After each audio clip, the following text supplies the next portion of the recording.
And we are live. What is going on, everybody? Welcome back to Titch and Geezer's predictions show. Obviously, we had an international break. Geezer, did you watch any international football during this break? I did. I took a bit of notice for the home nations. Yeah. Fucking Ireland, I thought was great. Fucking that Troy Parrott, mate. What finish to a game that was. To come back and at 98th bloody minute, he gets a fucking toenail on the ball to score, and he gets a hat trick and they win. Fucking, they gets them to the qualifiers. Fantastic, mate. Yeah, that was crazy. You thought that was crazy. Then I watched the Scotland one, the last half hour of that, or what? 40 minutes. Fucking, what a goal by fucking McTominay. What's he? Fucking, mate. I wanted him when we were linked to him a while back. Moyes wanted him. I wanted him. Of course. I know a lot of people turn their nose up at him. I went, "Are you fucking kidding me?" Yeah. No. If you ever watch him play for Scotland, you realise how good he was. He was shit at Man United because all Man United then was shit. But for Scotland, he's been a revelation, mate, and goal scoring. But that was as good as any Ronaldo overhead kick. Exactly. That was better than Rooney's one that he shinned that they play all the time. That was technically fabulous. It was fantastic. And then Kieran Tierney, great name. Kieran Tierney, banger as well. And you're fucking hell, what's this? Yeah, there's another bendy. That's it. Oh, mate, Kieran Tierney's outside the box, hit it with the bend on it. Outside the post, came in, beat Schmeichel.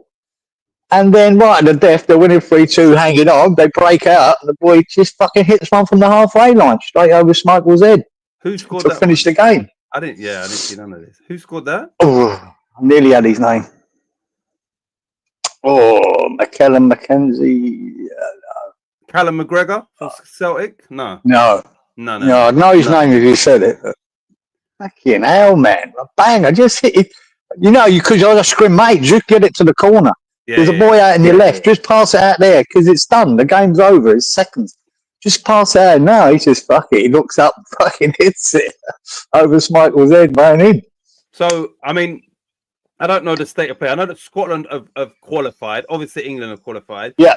Republic of Ireland are now into the a 3-team playoff. Yeah. They've got to play 2 teams, basically. Yeah.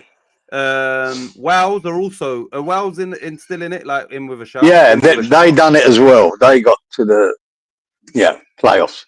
And what about Northern Ireland? No, they're out. I can't. Yeah, I didn't see much. I didn't know Northern Ireland's one. Presume not.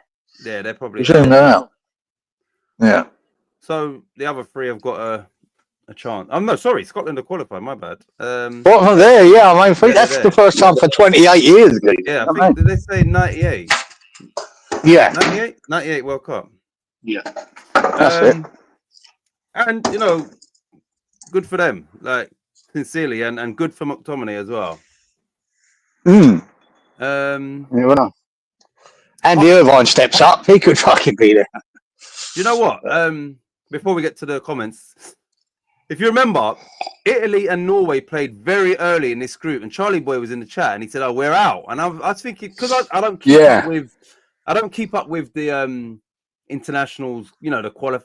So I didn't know. I was thinking, what does he mean? Like, and then obviously I said, "Oh, you've only played 1 game or 2 games," and he said, "Oh, we're out." He was thinking, "No, fuck that. We've lost to them at home." I think. Anyway, obviously they played each other in a. It wasn't even a winner takes all because of Norway's superior goal difference. So even if Italy had have won, I think they needed like a 9-goal swing. Anyway, I think they went 1-0 up, but they ended up losing 4-1 or 4-2, and Haaland once again scored 2 more. Yeah. So they've won their group. So Norway are going to be at the World Cup. I don't know when was their last World Cup. Do you remember? Yeah, I don't know if you can recall when the last time they was at a World Cup. No. That's minus Odegaard as well, because obviously he's injured, so he weren't even in that team. But yeah, they beat Italy 4-1 or 4-2, but they was losing 1-0. So Haaland maintained that average of 2 goals a game in qualifying by scoring. I think he's got 16 in 8. Yeah, because he was 14 in 7 when we spoke last. So yeah, he's 16 in 8. There'll be certain nations You can probably find 2 nations combined that haven't even scored 16 goals. You know, the likes of Estonia, Oh yeah, maybe Malta. There'll be two nations combined that haven't Loads even of- scored as many goals as him. Yeah, crazy. Then yeah. you'll probably find 3 recognized strikers in European football that combined haven't scored 16. Maybe, you know, they might have got a 4s and a 5s and that. So yeah, he's just taking the piss. Did you see? Yeah, did you see any of the Italy Norway, any of the goals or anything? I probably saw the goals, Keys. I just might have seen the goals, or yeah, probably just seen the goals.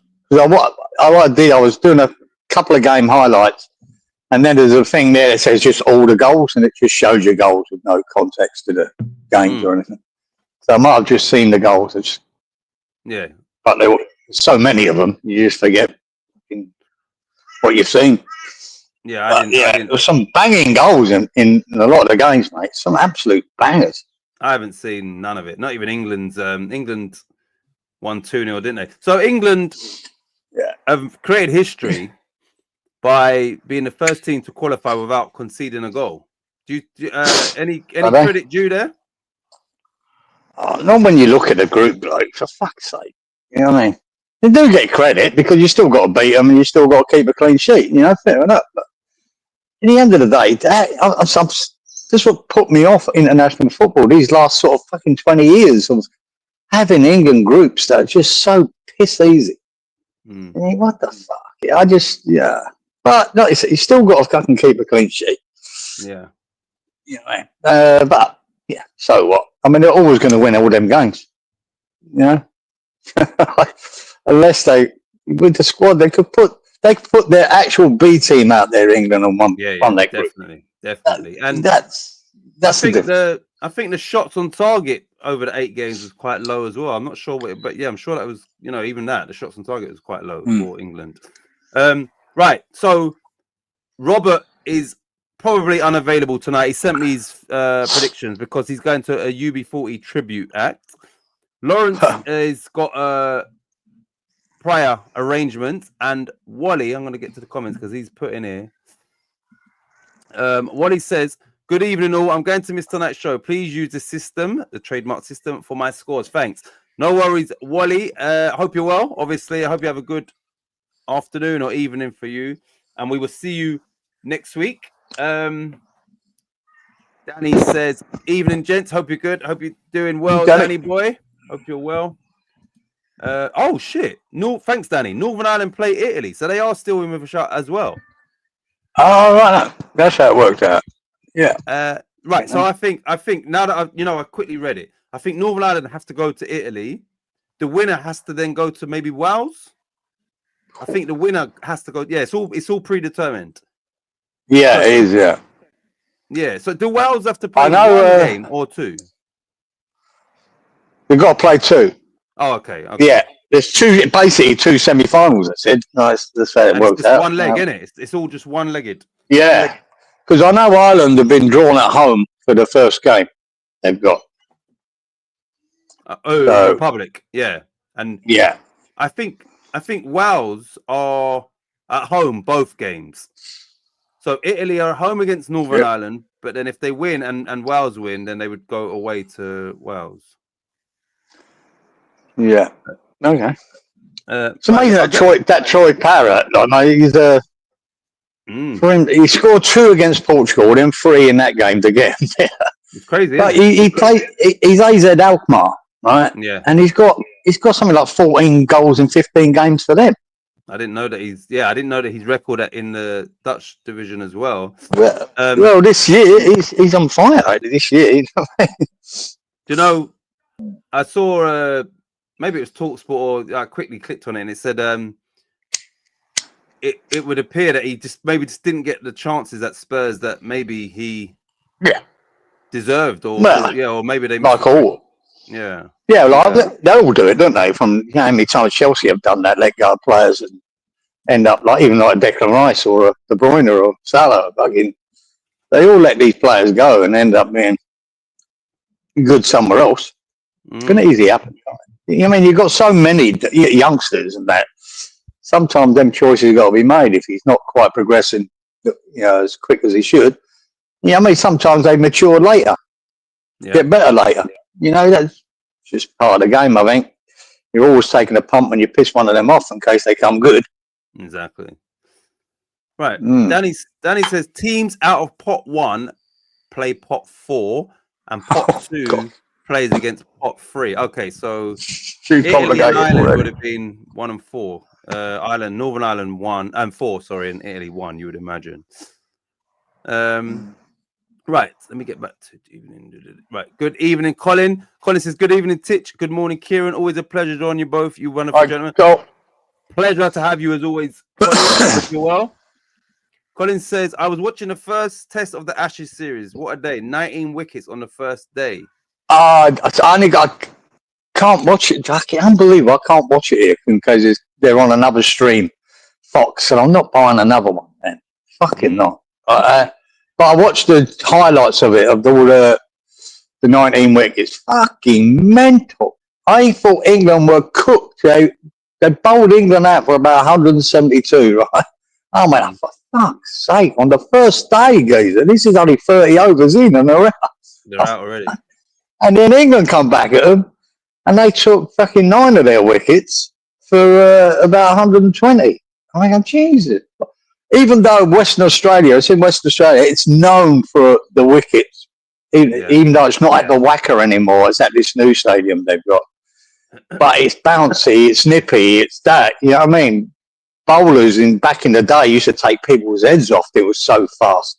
And I'm not sure that's the problem with the speed, but it's unbelievable that all these bowlers took all these wickets, man.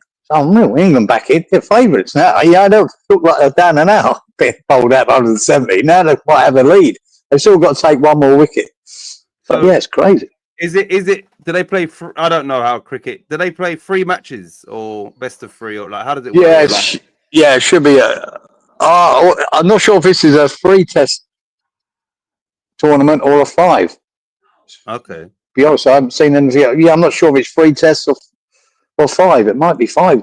Best of 5. Okay, right. So what happens with let's say it's best of 5 and somebody wins the first 3? Do they still play the next 2 days? Yeah, they do. So what kind of atmosphere is that then? If it's done and dusted already? Yeah, well, because if it's really competitive and going over 5 days, they don't want that because the numbers drop. You know, people go into it, don't they? If it's already done and dusted, they like it to go as long as possible with a winner. But that does happen. There's a 5-test series here. No, that's what I'm saying. I'm saying over, since the years you've been watching cricket, what is the atmosphere like once a team does get a free game lead or whatever? Yeah. Well, it can still be good. Yeah, it can still be good because it's South Australia are 3 up. Then most of these tickets are sold, months and year in advance for these venues. Right. Yeah. So you probably still get the people turn up. They've already bought their tickets. They're taking a punt, whether they won or lost. But of course, then they just go there and celebrate, don't they? Fucking why? Yeah. So it might not be as good. Your views might not be as good on telly and that. Yeah. So just I'll go back to the comments, you lot. The Ashes, yeah. What are the Ashes like? What are they? And why did we play these? Why do we play these? Yeah, why do we play them for the Ashes? Like, and what is them Ashes? Oh, what's the story? They burnt, the bales. There's some woman, I think, she burnt the bales for some reason. And the ashes of them, she made in, that's that little trophy that never goes anywhere. Okay. I think it always stays at Lord's. Yeah. Part of the history of it. Yeah, I can't remember the actual reason why she burnt the bales or whatever. But yeah, that's what it is. So they've always called it the Ashes. And is it played once a year? No. How often? It varies. It can be every 2 years, sometimes 3, depending on other cricket and World Cups of cricket, how you fit it in. But it's usually every 2 years if they can. But I think when you get that World Cup of cricket and all that, maybe sometimes it's free. Right. Good evening, Inky, by the way. Inky says it's a set of burnt bowels, which is what you just said, didn't you? Yeah, the bales, yeah. I'll listen, any comments, I'll get back to them. Good evening, Freshie. Freshie says, even though was away last week. Yeah, I thought so. And can't stay tonight as I'm falling asleep here. Can you put in my new numbers again for whatever games there are? But yeah, that's what I was thinking. Your system last time was 4-10-9-2-1 to obviously the favourite. So yeah, 4-10-9. I was going to do that because I was thinking today you're not here. But we'll do that, Fresh. Fresh, before you go, right, let me just quickly do that, and I'll put up the league table just before you go, Fresh. The updated league table. 1 sec. Let me just see if I've missed anything. No, we watched that. Good evening, Colin, Danny, Colin, Wally, Titch, and Geezer. Hope you're well, Inky boy. Inky. Good evening to all you want in the chat. As always, pleasure to join you all. Inky, read this. AZ Alkmaar paid 6.57 mil for Parrot. Yeah. Well, I'd say someone will end up coming in for him and they'll make a big profit. Simple as that. I think so. Yeah, with the way he's performing in the qualifiers. And if Ireland's... Right, you look, somebody put, what is Ireland's path? Who do Ireland play? Who's the two teams Ireland play? And is it home and away? Do you know, Geezer? No. No, somebody put that in. Who do Ireland have to get past to get to the Euros? Because, yeah, if he's playing at the Euros and performing decently, he might only get 3 group games, but... Yeah, that might, just be in there and scoring a couple of goals might just add to his value. So put that in the... No, sorry. Is this World Cup or Euros we're qualified? It's the World Cup, isn't it? World Cup, yeah. Sorry, see, that's what I'm saying. I just don't... Yeah, sorry. World Cup. I'm thinking of the bloody Euro. Yeah. Right, so... Burnt bells. Even when the convicts win, we don't let them take them home. No. What does that mean? The bales is the trophy itself. It's always kept at Lord's. Yeah. In the museum part of it, or whatever. It always stays there. It's too fragile, Geezer, to be moving it around and everything else. No, but when he says even when the convicts win. Yeah, it's called in Australia the convicts. Oh, is that what they? Oh, okay, yeah. So, oh shit, Alkmaar wants 30 mil. Well, let's say. It could be a one-season wonder, Danny, couldn't it? Or it could be 30 mil well spent. Exactly. 30 mil. If he is a top striker, 30 mil is a bargain, isn't it? No. Wait, hold on. So hold on, Geezer. Just going back to the Ashes, yeah. Do we have some Ashes here and they've got them there? No, I think it's always at Lord's, the trophy. So they made it into a little trophy. Tiny. Wait, hold on. Yeah, all right. Oh, sorry. At the minute, the Ashes are played in Australia, yeah? Both. At the moment, it's in Australia. Yeah. But the trophy's not in Australia. It's in England. I don't think they take it. They might do. I don't think they do because it's just too fragile and fucking. But wait. Who? I thought the Australians. It's a set of burnt barrels. Where was it? Where were them barrels burnt? In this country or that country? I can't remember the story. What? Yeah. When you told it, I thought it was in Australia. I'm thinking of Australia, and they're in Australia, the Ashes, but obviously. But it might have happened in Australia again, but it's ended up at Lord's because Lord's is the home of cricket, Yeah. So that's where they are. Danny I can't remember the full story. The Ashes stay here. They get bragging rights. That's all. It stays here.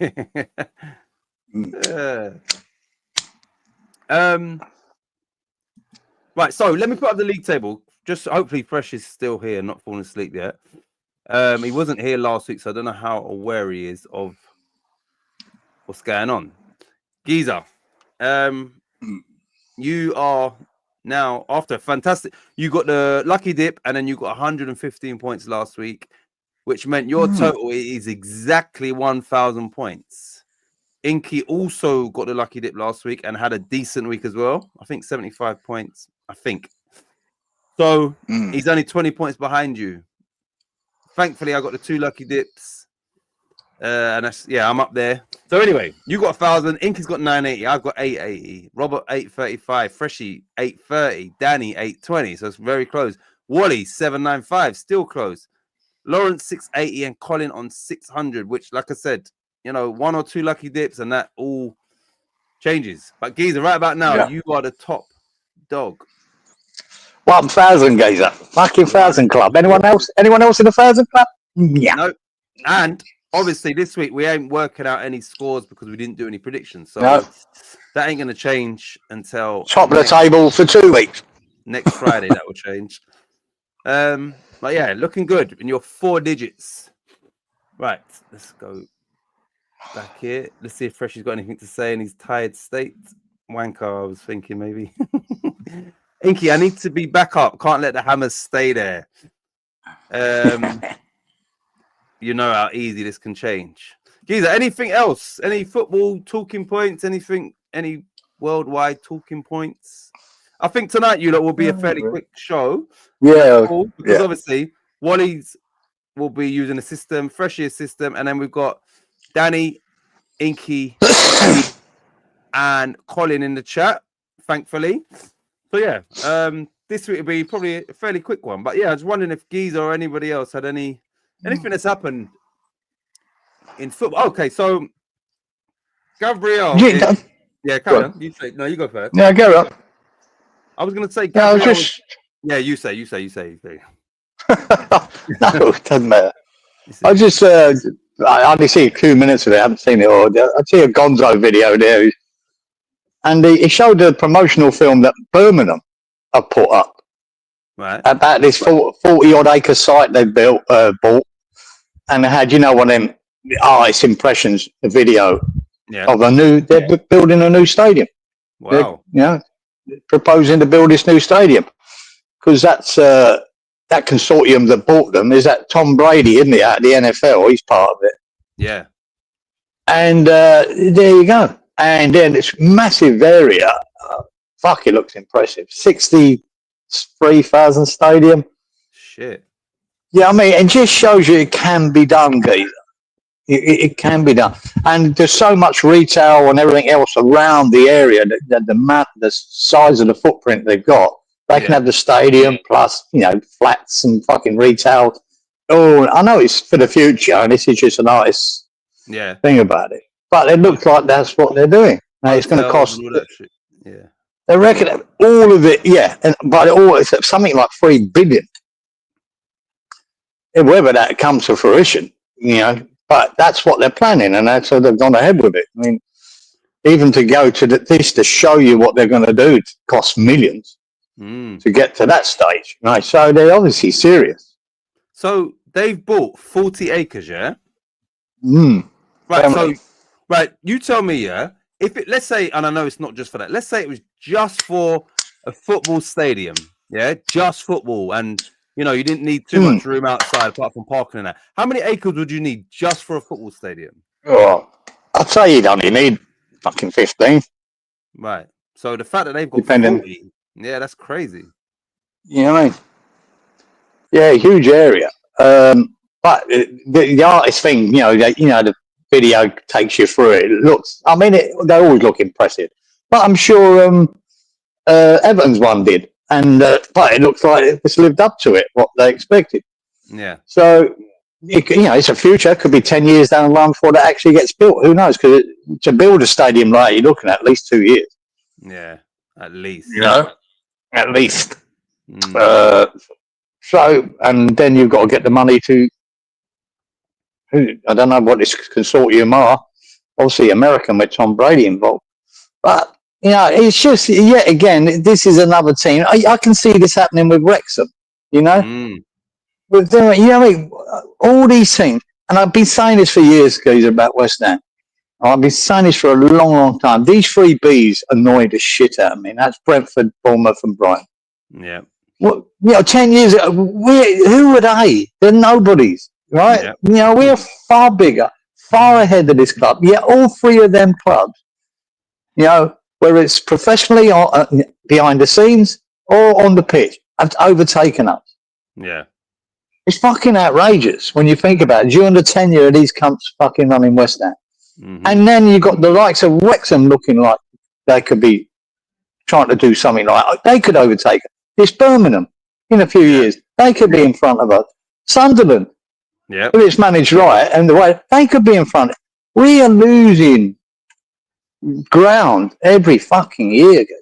Yeah. We shouldn't be that. But you can see that the ambitions of these clubs, and if they get the right ownership and the right investment, They could be fucking miles in front of us. We're going nowhere. Yeah. That's what's pissing me off. And you know, the likes of Everton with a brand new fucking stadium.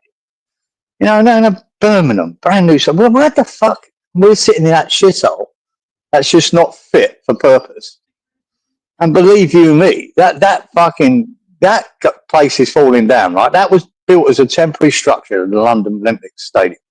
Yeah. They can't. The maintenance on that in the next fucking 5 years is going to be frightening.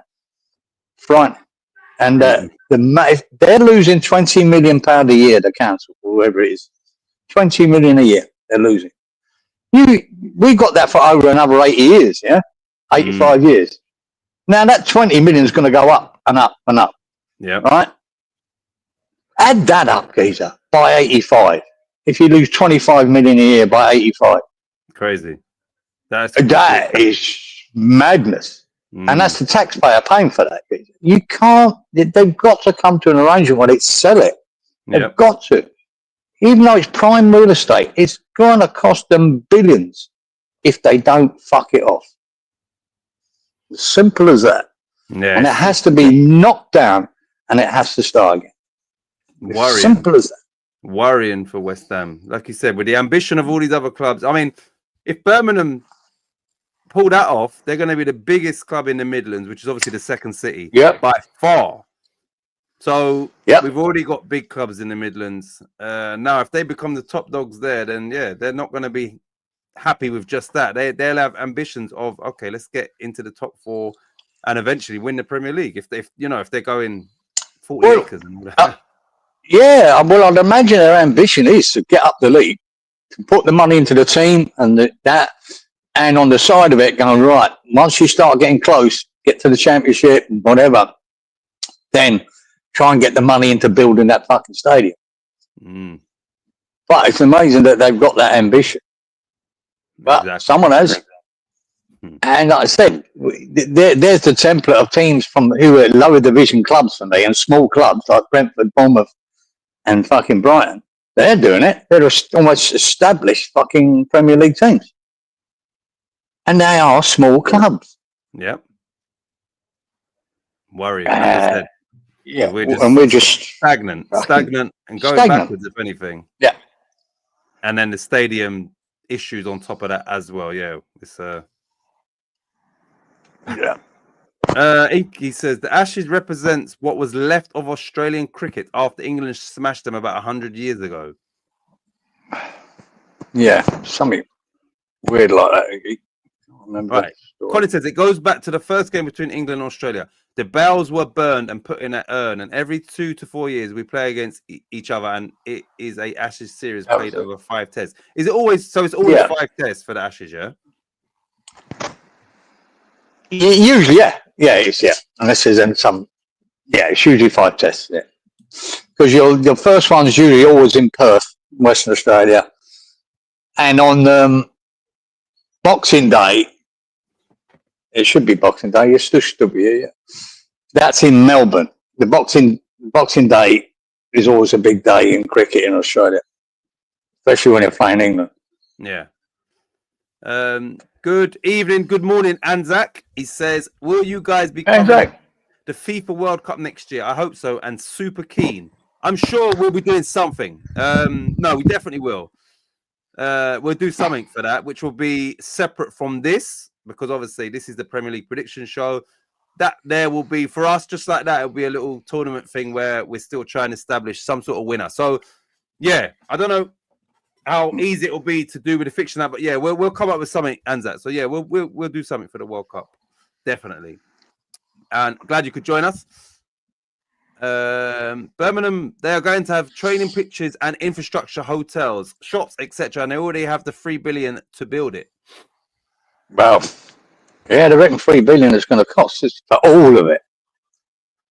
Okay. They can get $3 billion. Why can't fucking West Ham get? But they can't. They can't do anything. The idiots we've got. But we need an investor or a consortium to come in who have to negotiate with that, whoever that mob is that own the stadium or run the stadium. That fucking idiot mayor you've got there. He's going to have to. Sadiq Khan, what a cunt. He's a fucking idiot. But he has to realise, and that you've got to get rid of it, man. You've got to sell that land. It's the biggest white elephant ever, that fucking stadium. It really is. And then you really, you need to, if you want a football team on there, you've got to knock that fucking thing down. Simple as that. And start again.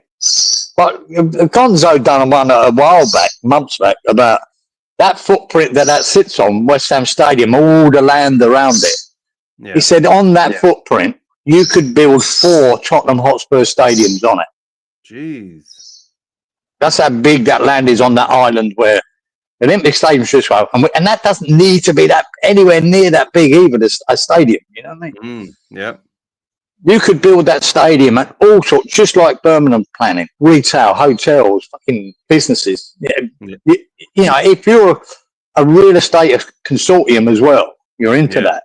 Yeah. You know what I mean? It's right up your street. It's just negotiating the price with this London fucking mob that you know.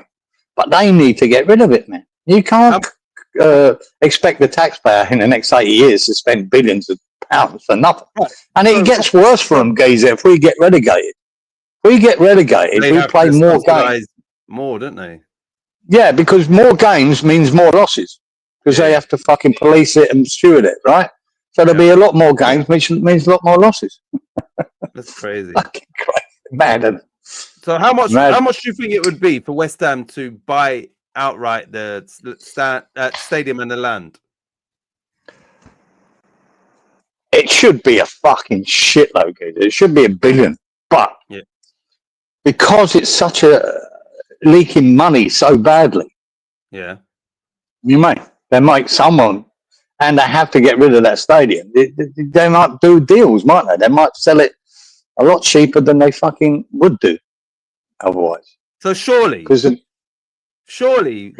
like you said, with a consortium that might be into the property and all of that as well, West Ham has to be somewhat appealing to somebody that's really, you understand, because of, you know, we might get this at a lower price, and West Ham has to be appealing to somebody else. Really appealing. I think the footprint of that is appealing as fuck, right? Yeah.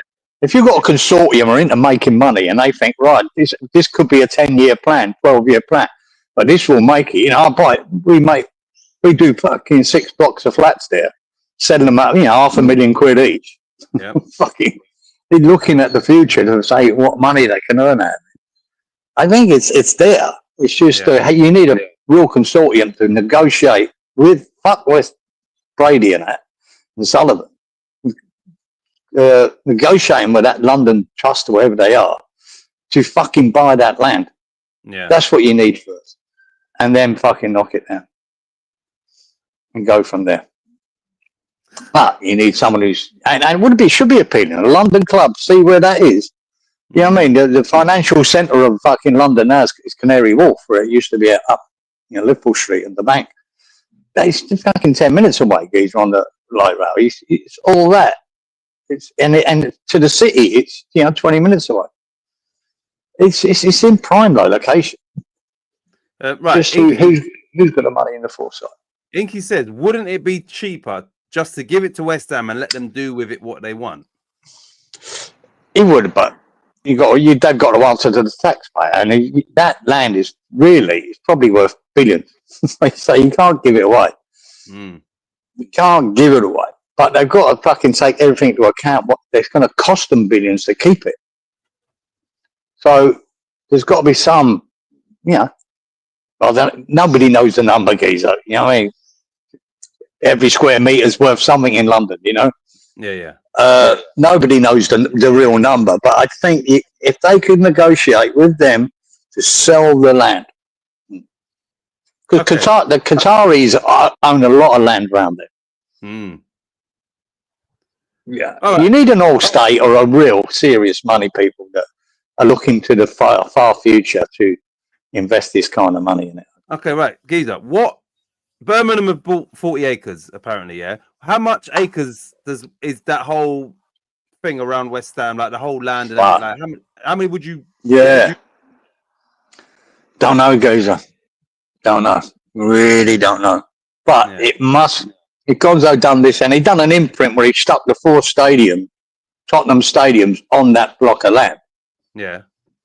So if it's 4 Tottenham Hotspur stadiums, that's a big lump. It's probably not 40 acres, Yeah. but it could be a lot. Mm. You know what I mean? You could get a lot on there. It's just who's going to stump up the money? Right. Colin says Tom Brady, Tom Wagner, and a consortium have always had massive plans to turn Birmingham into a powerhouse. They've done an interview a few years ago when they took over. So they've obviously, that is their plan, their ambition. And it seems as though, they're on the right track to execute that plan. Yeah, they've got a long-term vision by the looks of things, guys. You know what I mean? West Ham have never had that. They've got a long-term vision. And I'd say probably in the next 10 years, they'll get it. They'll have it done. Right. Danny says, we're extending our stadium and building shops and hotels, tramline, and Pete Lowy is one of our investors. Who is Pete Lowy? Don't know. But who is Pete Lowy? There you Danny, go. But here's another club that's looking to the future and doing it. You've had Liverpool build the new stand at Liverpool, didn't they? Brought it up. You got Fulham who built that. Yeah, I think that cost them two. Yeah, that's really good on the Thames there. That cost 200 million. You went there, didn't you? And we went. Yeah. So, like I said, you lot. Sorry to cut you, geezer. So we got the electric scooters, and like sometimes me and my boy, the youngest one, we just get out and about, and you can do about 20 miles on them. Anyway, me and Claire went down. We went on them. We parked up at Putney Bridge Road, got on the scooters, and we're just gonna go at Bishop's Park. And then, like I said, I used to go Bishop's Park as a youngster, and then when you got to a certain point, you couldn't go any further. And I was like, oh shit, to Claire, it's opened up. So I didn't even know. Went past the Fulham thing. And then I said, well, I think we could just keep going. Anyway, I've Googled it since, and that path, geezer, imagine this, the way they've done it, and it's not, some of it might you have to get off and sort of, you can go all the way from Putney Bridge on a path all the way to it's in Surrey. Fuck's sake. It takes you all the way to I'm gonna do it in a minute. It's crazy that you can go from Putney Bridge all the way to Kingston. No, past there. Fucking I thought maybe Kingston. Oh. What's shit, let me type it in, because I typed in, I said, what's the the longest cycle path, and it turned out it was that path that I thought, because I was thinking, how far does this go? Anyway, so then we come back in there, then we went into the they've got so many little restaurants and open, but went in there, had a little drink, and it's crazy in there, really, really nice. I was unaware that what they'd done to Craven Cottage. Everywhere you look, there's people improving when we're going backwards. Our stadium's getting worse every year. We don't even own it. Yeah, and the thing is, they've made good of what they've got. They're on the Thames. They've opened up the Thames side, and for match days, they just lock off the 2 gates, so nobody can just come through unless you're part of the match day experience. You can't. Other than that, anybody can. But after that, they just lock it up. It's crazy. What they've got there is crazy. And like I said, what did I say? They were speaking to us about a social club that they're doing. Where you pay £100 a month or something like that, and they're just planning ahead and making money for the club by all means possible. You just see it everywhere. Everyone seems to be updating, and you've got to, haven't you? You've got to. Simple as that. Let me just check where that is, geezer, because that's going to annoy me. I'll tell you, and you'll be shocked probably. Longest. Shit. Longest cycle. Is it down where the boat race ends? Right, I'll tell you. It's where is it? That's not the one. Fuck off. Where is it? Thames. Wandle. One sec, geezer. Oh man, it will come to me anyway. It's in Surrey. Right, I would say between 650 to 800 million to buy the London Stadium. Colin is guessing. Which, if that were the case, that is not a lot for what you're getting, that ain't a lot of money. It is. The only thing is, for what you're getting, probably isn't. If you can get it for that, right? Yeah. But then you've got to buy the club Yeah. off them fuckers who've got some mad valuation of 800 million.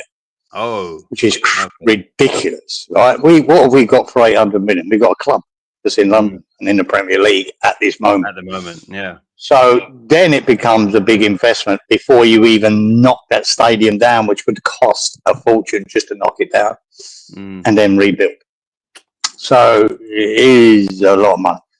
If you could get away with buying West Ham for 350, like the PIF bought Newcastle, not so bad. And that's really, I think we should be worth less than Newcastle because we don't even own the fucking stadium. But these greedy fuckers, Sullivan, what he write? I just don't know how he can justify rating West Ham about 800 million. It's like fucking madness.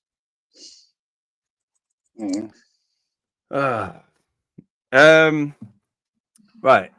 So that Pete Lowry, he owns a few big shopping plazas. He's from Australia. So the guy who's right. Leeds, yeah. Pete, what's his name? Pete Low. One sec. Pete Lowry. Lowry. Yeah, I'm trying to think. Might be the Westfield. Is he the Westfield guy? In the Australian? I think so. Look here. So Danny says Pete Lowry owns Westfield Group, a few Westfield things in Australia. Oh, loads, yeah.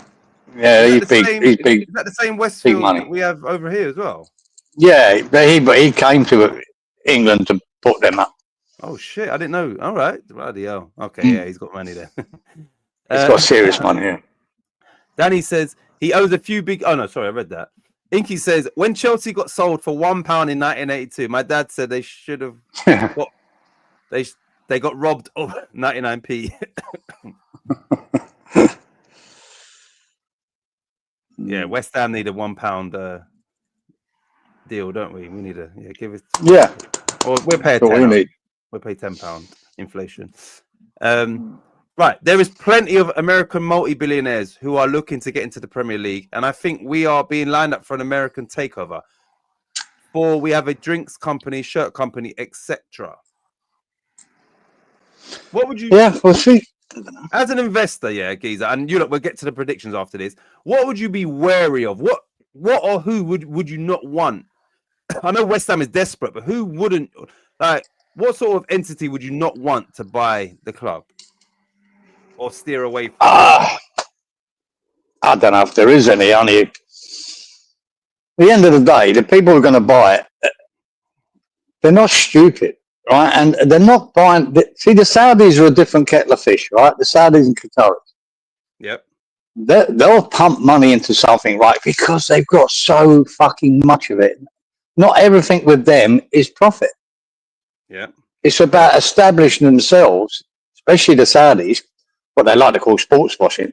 But you see how they've overtaken boxing. Yep. With it. They know that they'll probably lose money on a lot of these fights that they're putting on, and it's not about making profit for them. So they're the perfect fucking owners, really. Whatever they're allowed to put in, they will. Even though they're not stupid with it. You know what I mean? I think when they bought Newcastle, that was a great buy, 350 mil. Yep. And if they were allowed to put more money into Newcastle, they would. But they can't at this moment, even though them laws could be changing next year. But the Americans will come in. They'll be looking at the future of earning money, making this worth more money than what they're paying eventually. They will definitely look at it as an investment, long term maybe. Could be a 10-year plan, but they're going to earn money out of it. So. Either guys, it's better than what we got. We're just treading water with idiots who have not got the money. He might be fucking classed as a billionaire on paper, but most of that 1.5 billion he's worth, or whatever it is, half of that's fucking what he believes West Ham are worth. The rest of it is real estate. You know what I mean? He's a rich man, but he's not this super billionaire rich shit. Yeah, You know what I mean? not cash rich. I take Elon Musk because he can fucking he can turn West Ham place into a rocket ship, mate. It came to me, Weybridge. So you can go from Putney Bridge to Weybridge. Yep. Yeah, on a sort of scooter or cycle sort of path. Yeah, crazy. Yeah, it'd be a lovely little drive too, eh? You're not driving through Brixton, are you? It's quite nice there. We have Red Bull on our books, says Danny Boy.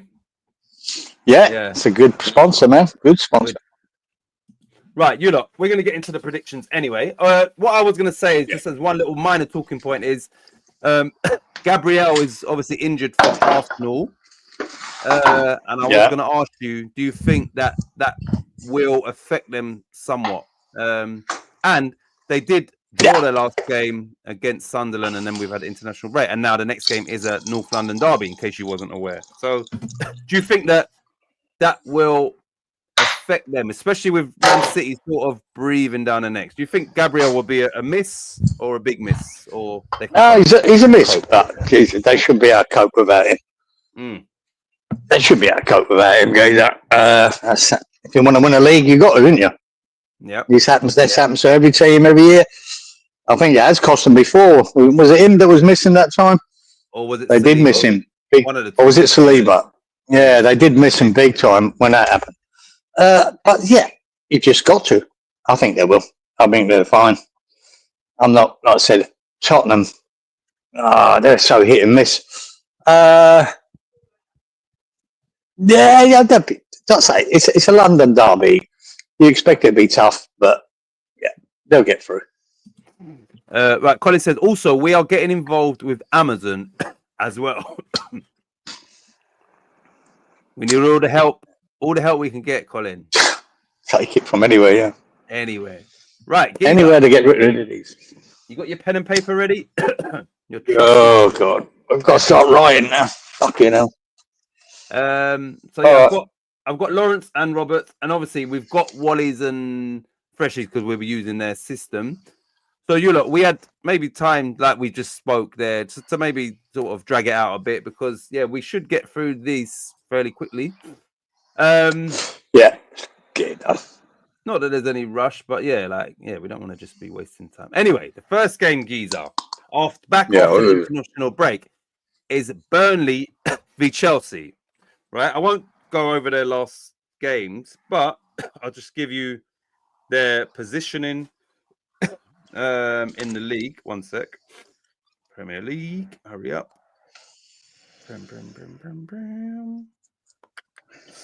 So, standing. Right, Chelsea are third on 20 points. They are 6 points off of Arsenal, who are obviously top. And Burnley are 17th, just outside the relegation places on goal difference with 10 points. So Chelsea got double their points. Burnley are the home team. Now, I'll give you Lawrence and Roberts first. Then we'll go through Wally's and Freshies with their system. Anyway, for this... Oh, shit, one sec. We'll start with Lawrence because he's top on my list. Lawrence has gone for Burnley 0, Chelsea 2. Yep. And Robert has gone Burnley 2, Chelsea 3. Yep. Right. Wally is obviously going Burnley 1, Chelsea 2 with his system. Yep. Which doesn't sound too far-fetched as it goes. No. Freshie is also going 1-2. Let me just get his system 4-10-9. Freshie. 4-10-9. 4, 10, 9, 1, 2. Right, we've got them.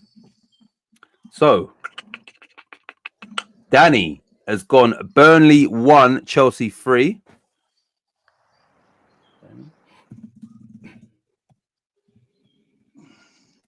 1, 3. Danny.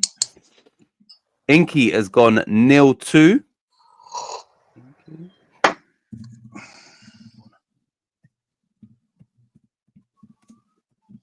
Nil 2, Inky. And Colin has also gone Burnley 1, Chelsea 3.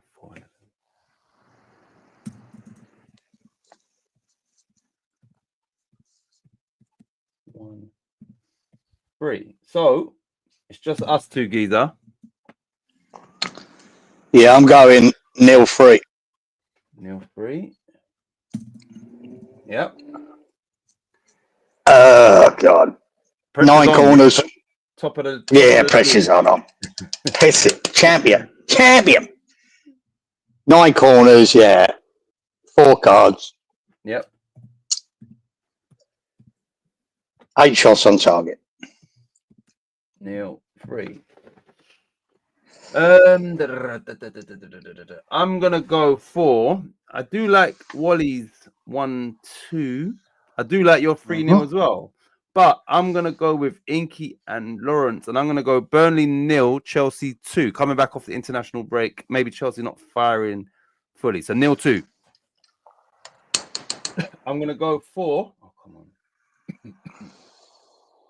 One sec. This is being stupid. I'm gonna go for 3 cards. 7 corners. 7 shots on target. 0-2.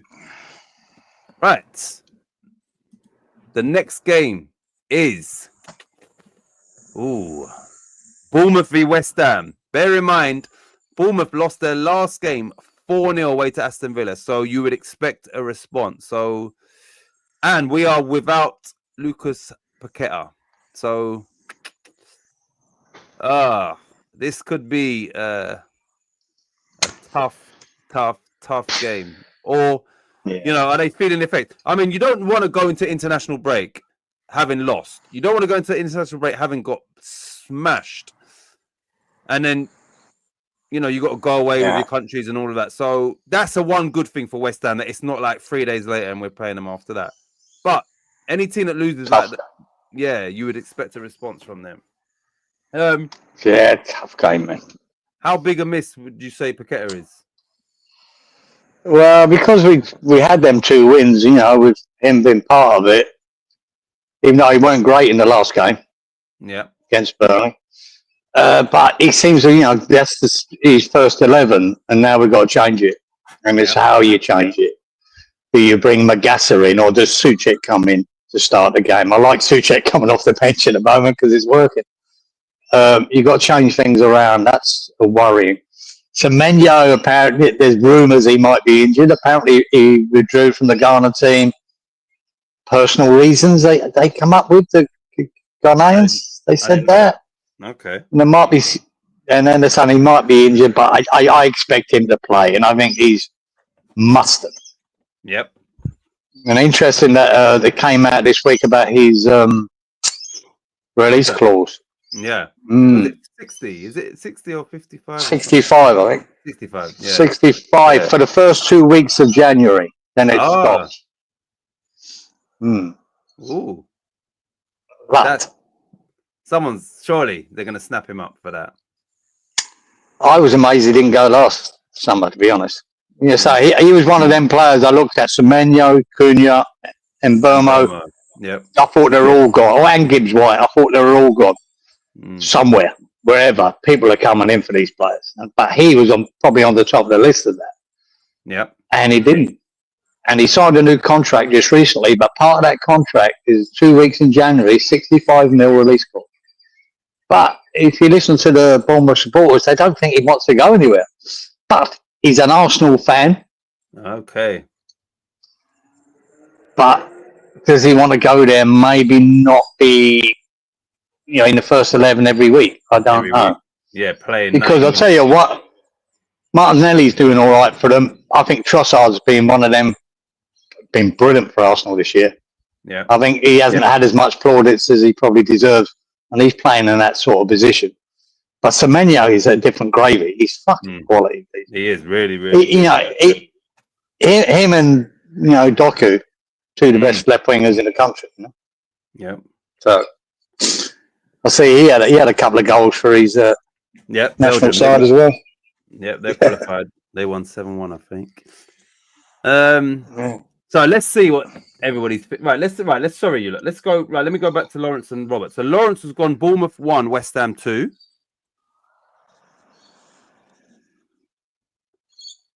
Robert has gone 2-3 once again. So Bournemouth 2, West Ham 3.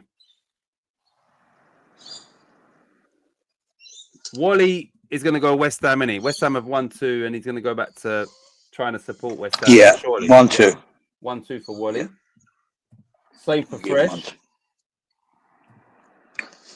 Yeah. Fresh is 1 sec. Shave me.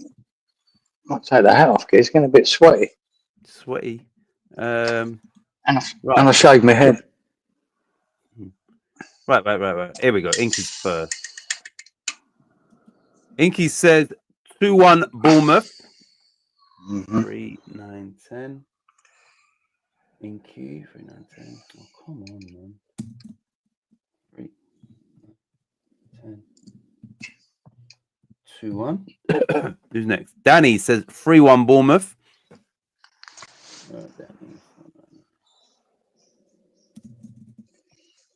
Yeah.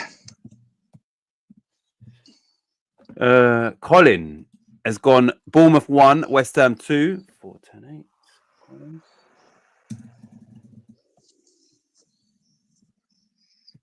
8. Yeah. I'm not sure about. Right, Danny says Liverpool, Arsenal, and City want Semenyo. I don't know if I saw. Have I seen Man United link? I know those three. Yeah, I'm not sure if I've seen them also linked to him. But if you've got those three teams after you, then you definitely have to be a very, very good player. I think Arsenal will be favourites in that. Liverpool ain't got the money now. Right, let me ask you this, Geezer, and you lot in the chat, yeah, if you want to answer. Forget money, finances, and all of that, right? Which team suits Semenyo best, in your opinion? Like, who would he sort of flourish at the most out of those three teams? The trouble is with these three teams, Semenyo, with Bournemouth, they're not used to being, fucking playing teams that are 10 men behind the fucking ball, are they? Yeah. You know what I mean? He thrives from that counter-attack, his pace, his brilliance on the wing.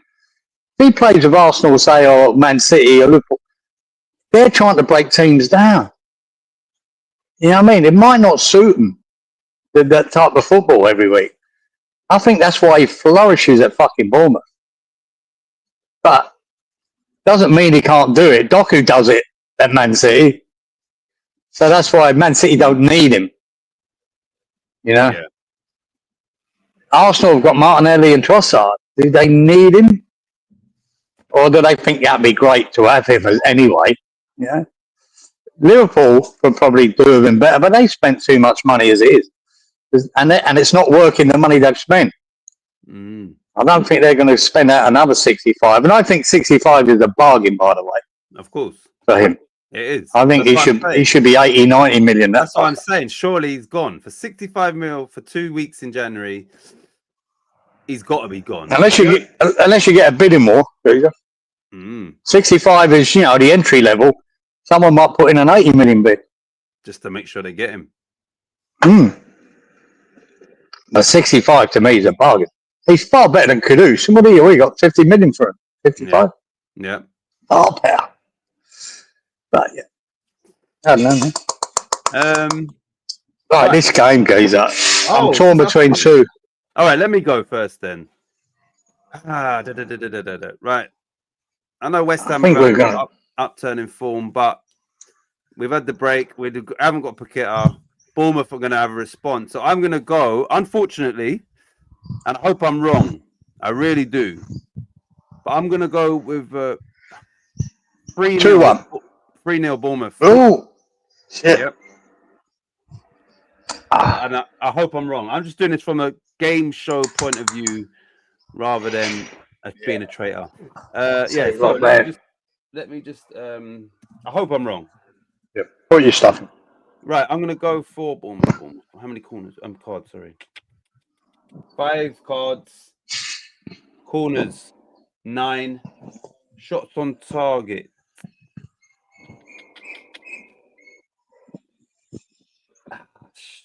I'm gonna go 9. And yeah, I'm not feeling optimistic at all. Anyway, Giza, what are you saying? Oh no, toss a fucking coin here. I'm between the 1-1 and 2-1 to Bournemouth. Fucking that's What? So that 1-1, you actually genuinely believe that might be the score? I think my heart does. Your heart, yeah, that's what I'm thinking. Yeah, the 1-1's my heart going, yeah. And it would be so great to keep the momentum going. Another point.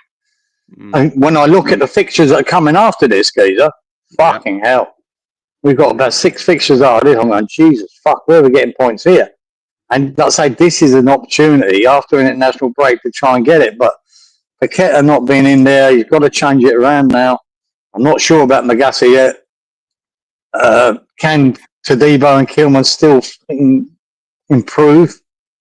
That has to happen. At least if Semenyo is playing Wan-Bissaka, maybe hold him back for most of it. Yeah, I just don't know whether to go with my heart or my head. My head. Colin says Semenyo would be great at West Ham. He definitely would. Oh, wouldn't you love him, man? 2-1, Geezer. 2-1 ball. If we get a 1-1 draw, I'll be gutted. I didn't pick it. 2-1 Bournemouth, mate. I mean, 7 shots on target. Yep. 8 corners. Yep. I'll stick with the 4 cards.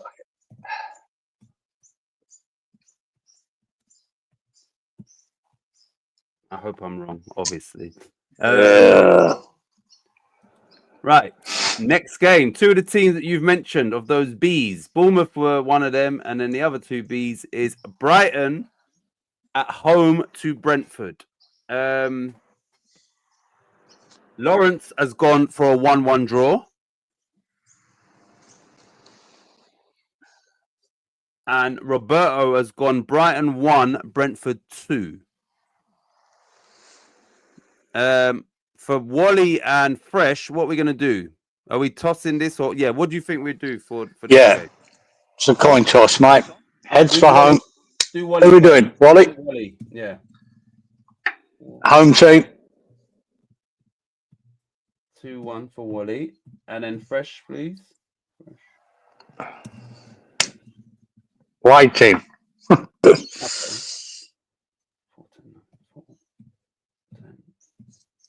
And it's one of them games, isn't it? Yeah. Could be either way of anything here. I think it could be a draw, could be 2-1 either way. I think that's why I see it, yeah. So. Okay. Right. Let's see what these are saying. And then it was time with something. Right. Danny has gone for a 2-2 draw. 3-10-9.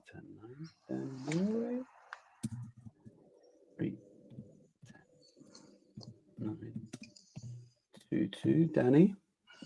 Inky has gone 1-2, so that's the same as Fresh and Robert actually. 4-9-10. Inky.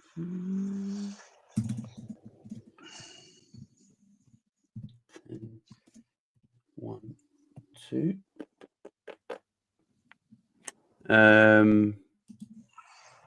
Do you know what you're picking for this or not yet? Yeah, I'm going to go 2-1, Brian. 2-1 Brighton. Yeah. Yeah. 8 shots on target. Yeah. 3 cards. Yeah. What's the other one? Corners. 9. 2-1.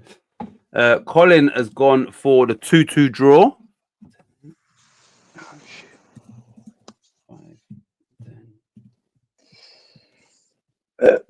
I thought I wrote the wrong way there. Who did you say before Colin, Geezer? Or before me?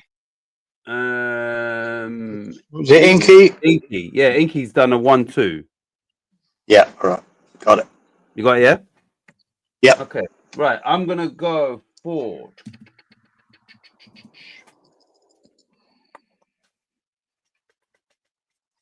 I'm going with you. I think I'm going to go 2-1 Brighton.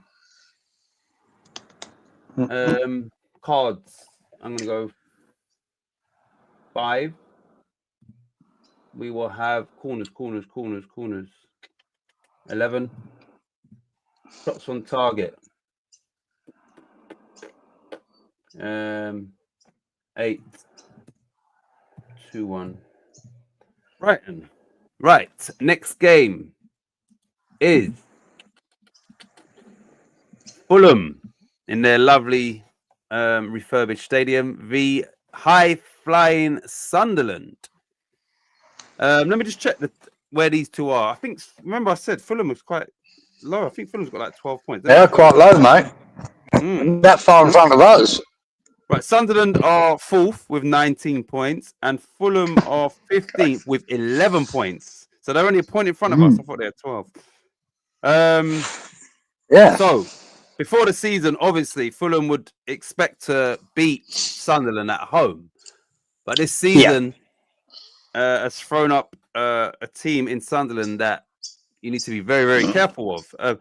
But a defeat at home to Sunderland and other results could potentially see Fulham slip into the relegation zone. So there's a lot riding on this from Fulham perspective, being the home team as well. I think there is. Yeah, having said that, it'd be interesting to see what these two have put, because I didn't pay any notice to it when I put it in it. Right, Lawrence has gone for the 2-2 draw. That was Sunderland's last score against Arsenal, 2-2. And Robert has gone Fulham 1, Sunderland 2. Shit. I'm real, mate. Once again, with Wally and Fresh, this is a hard one to call. It is a hard one to call, mate, for me. I don't know. Wally's first, but I don't know what you want to do with that. We're tossing it anyway. We have to, I think so. Well, Wally's gone home again. 2-1 for Wally. And Freshy.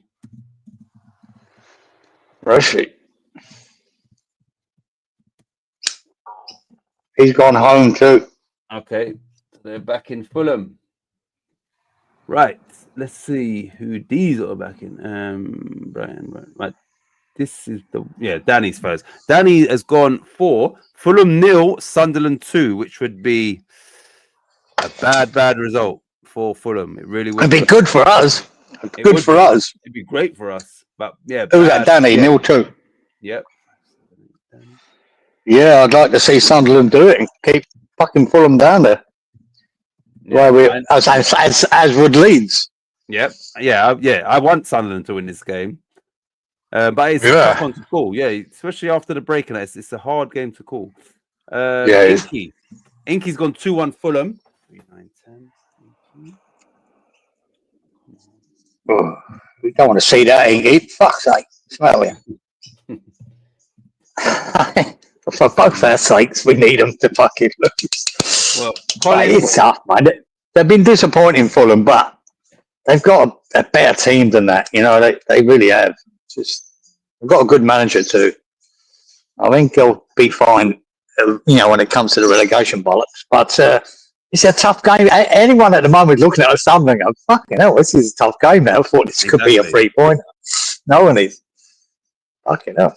Tough. Like I said, going in Fulham's favour is the fact that they are the home team. Because, if you go into the Stadium of Light, you're definitely putting your money on Sunderland. Right. Colin has gone Fulham 1, Sunderland 2. Oh, yeah.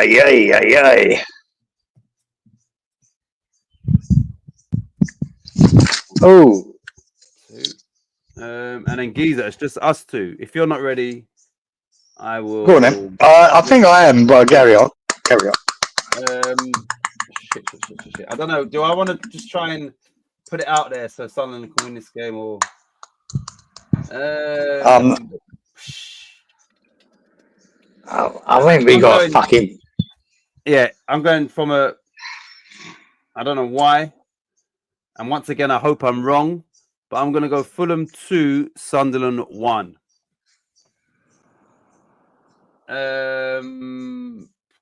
Cards. I'm going to go 5 cards, 9 corners,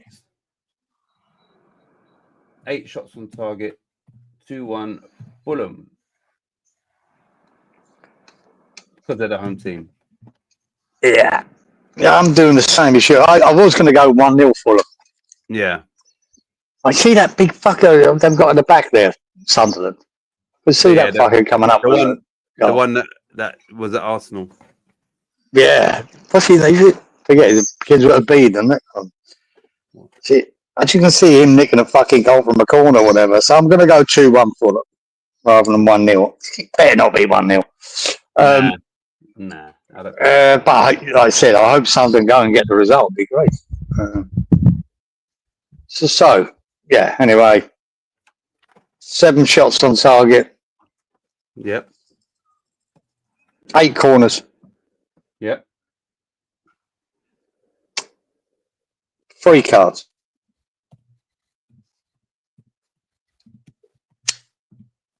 One sec.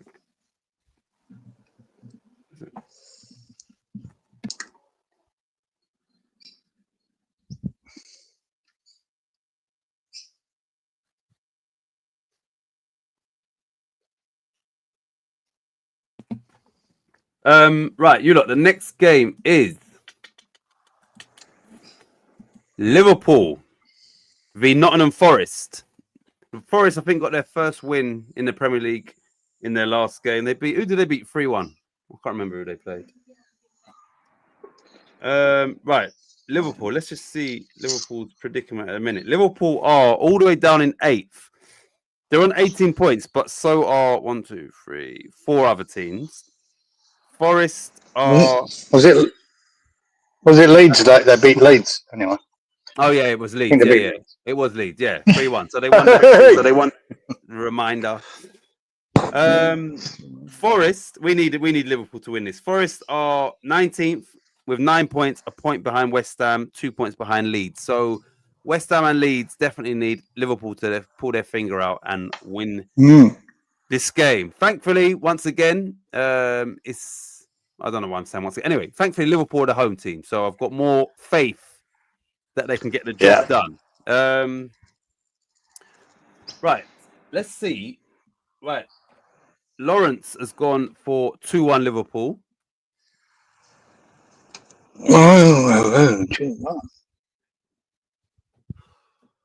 And Robert has gone 2-0 Liverpool.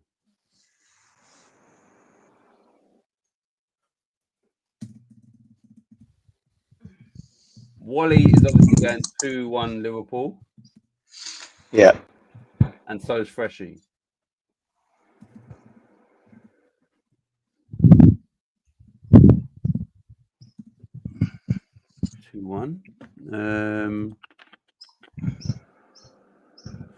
Right, I think it must be this one. Danny's gone 2-1 Liverpool.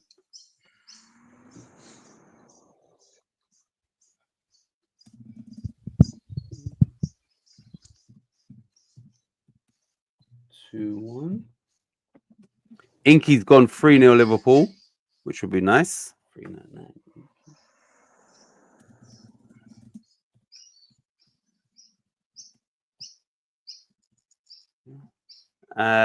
Okay, yeah, sorry, Danny. Yeah, they beat us 3-1. I did actually forget. Liverpool.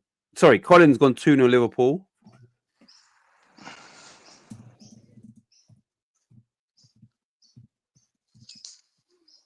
Yeah, that's sort of where I'm sitting at the moment, Geezer. So, do you know what you're picking, Geezer? Yeah, I'm going 2-0 Liverpool. Okay. 2-0 Liverpool. Fucking 9 shots on target. Yep. 9 corners. Yep. 4 bookings. 2-0. Right. I'm gonna go for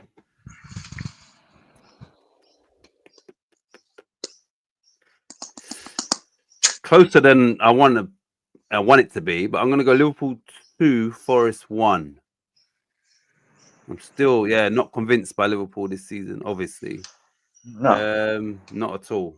Sean Dyche is going to make them hard to beat, and I'm just hoping that Liverpool, just being the better team overall, do actually win this game. 4 cards, 12 corners, 8 shots on target, and 2-1 Liverpool. Right, next game is Wolves, who is still yet to win after 11 games, at home to Crystal Palace. Wolves now have what's his name? Anyway, he's in charge now. The guy from Middlesbrough, who used to be Luton. Obviously he's the manager. He's had a couple of weeks to work with them because of the international break. Well, those players that were still there. But Palace is another team that you really don't want to be playing them. So it's going to be a tough game. But they are. Yeah, I saw Mateta score one for his. Who was he playing for? France. Yeah, big cross come over. Jesus, God, the geezer must have jumped 9 foot in the air. Like the head in. He just leapt about everyone by his fucking feet. Bang. Yeah. Doing it at international level as well.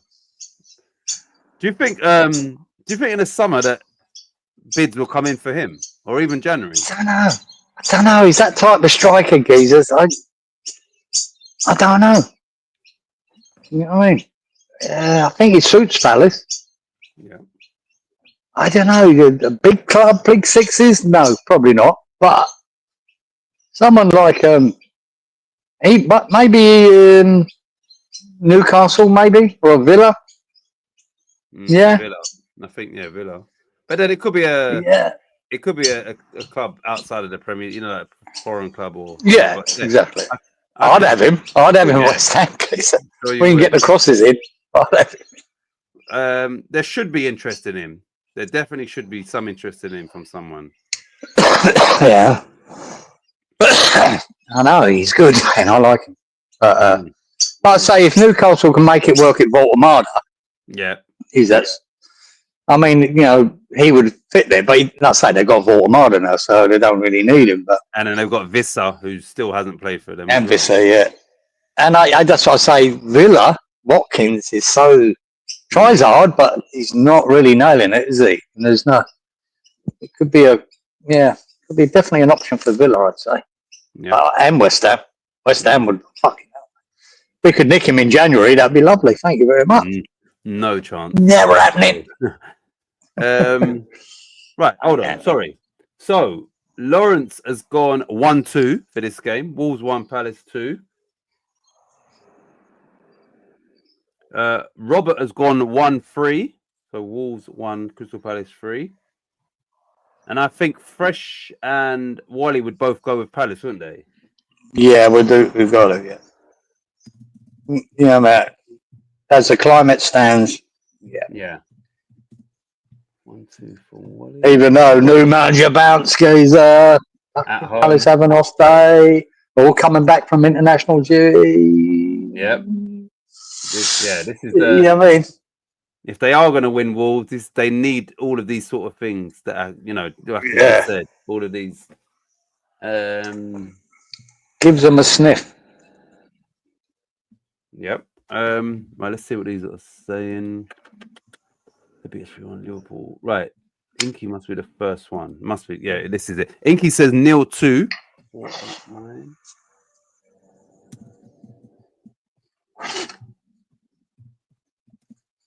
Nil 2 for Inky. Danny says 0-3. Gee. So no one's believing what I just said. What happened there? 4, 8, 1 sec, 9. Could he drum up a draw, geezer? Could he fucking get a point out of it? I think there's a chance. Hold on. What the fuck happened there? Danny. Danny says 576. 0-3. Colin has gone for 2-1 Wolves, which would be obviously their first win off, and it would be in their 12th game. 5, 10. Yeah, not what you want to see, but want to keep them down there. But you know what? With this new manager and everything else at home, it has to start somewhere if they're going to try and get out of the shit. So on that, I don't believe it, but I'm going to go 1-1. 1-1, which doesn't really help Wolves. Sorry. No, but if for the confidence and maybe the team, it would be something. Something, yeah. Stop the bleeding, and start somewhere. I still don't. I think they're fucked already, guys. I mean, they're gone. And really, Palace should beat them. Yeah. But I'm just thinking on this one-off game, they might just get a point out of it. So I'm going to give them 1-1. I'm going to see 9 shots on target. Yeah. 10 corners. Yeah. And he needs to get a bit of bite in that team, doesn't he? 5 bookings. He needs to get all buy-in. So yeah, that's my thinking there. 1-1. Right. I'm gonna go. Right, before I go, Colin says we are strongly linked with Caio Jorge or Jorge Cruzeiro striker. You heard about him? No, I have not got it. I don't know, man. How old is he, Colin? I don't, you know. I tend to ignore these links, and it just becomes ridiculous. Some of the links we do get. I think the only one I believe is Traore. Yeah. Remember, it's funny. Because I know Nuno wanted him. He wanted him for Forest, and he couldn't get him. That's when he spat his dummy out. Yep. Or his toys out the pram. So do I believe that rumour? Yeah, I do believe it. Whether it'll happen, who knows? You know, it's funny. I used to over the years love Traore, and I'd always say, yeah, I'd love him at West Ham. It's like, has that ship sailed? I think the predicament we're in, I still would take him, but I'm not as excited as I would have been in the previous season. Like he on his day previously. Yeah, 4 years ago. Yeah, ridiculous. He was great to watch, wasn't he? I remember him coming on against West Ham and tore us to fucking pieces down that ring. Putting over a cross for Jimenez to score a header. Yeah, exactly. When he's in full flow, geezer, it's a fucking joy to watch. It's fucking unreal. But his final, the end product is lacking. But for this rest of this season, when we're fighting, fuck yeah, I'd have him. Oh, I'd have him. The fact, what the funny thing is? Wouldn't bat an eyelid. That Nuno worked with him at Wolves. Nuno was in a successful Forest team, and he still wanted him. And by not getting him, that ultimately was the thing. So, maybe Nuno knows I can get. You understand? And yeah, so we'll see. But yeah, the best out of it. Yeah. But if you look at our bench, Geezer, it's very hard. But we're bringing on Souček at the moment to save us. Imagine having to bring him on. Exactly. Even if it was on the left. Yeah, we need players like that. You know what I mean? Fuck yeah.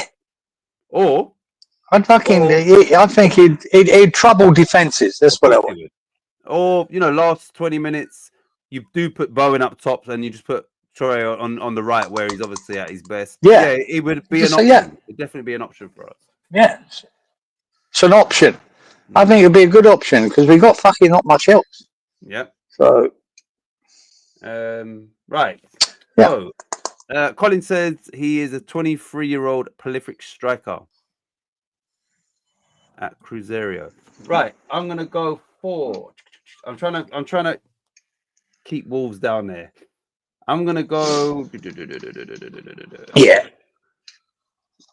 Wolves 0, Palace 2, and it's give their manager a wake-up call as to why he shouldn't have left Middlesbrough. So yeah, 0-2. I'm gonna go. That's more in hope. We will have. Yeah, I'll go with 5 cards. Corners, quite a lot. 13 shots on target. Yeah. And 0-2. Next game is Yeah, but it'd be quite ironic, wouldn't it, if Middlesbrough are in the Premier League next year and he's in the Championship. Yep. It would be ironic. So, yeah, you know, he's going to be expecting some sort of manager bounce, and if he don't get it, then it's oh shit. Right, next game is Newcastle v Man City.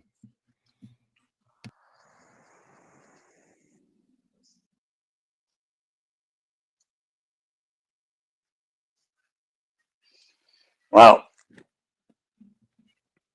Newcastle, Man What was City. that? Right, so Newcastle, yeah. Go on. let me just tell you where. Obviously, Man City are 4 points behind Arsenal on 22 points, and Newcastle are all the way in 14th on 12 points, only 2 points outside the relegation zone. And they're playing a team in Man City who are finding some good form, and 2 players in Doku and Haaland are in scintillating form. So could be a good game, and it could be a tough game for Newcastle. Right, Lawrence has gone Newcastle 1, Man City 2. And Robert has gone Newcastle 1, Man City 3. Wally is obviously going Right, what do we do? Wally's going City. Can I see? Yep. Okay. So fresh. I'm fresh. Yeah. We'll be doing them a disservice if we. Yeah, I'd rather toss the coin. Because I'll tell you what, on their day, Newcastle can upset them. So they've just been this season. They have been overall. They've been poor this season. Yeah, they have. They have been poor, and for that reason, yeah, I can't. Nowhere near the levels. Yeah, you can't back them against City. This City of late is looking good. Right, let's see what these are saying. 23. All right, here we go. Oh, look who's here, Malk. Good evening, Malk. It's a strangers in the night. The loony bin, he said the loony bin's still open then. Open. Still there. We've had our tenancy renewed, so yeah, we're definitely fully open. How you doing, Mark? Danny says Newcastle 1, Man City 3. He's still feeding the foxes, Malk. 477, Danny. 1, 3. Who's next? Inky also says 1, 3. Group chat. 10. Inky. Come on, man.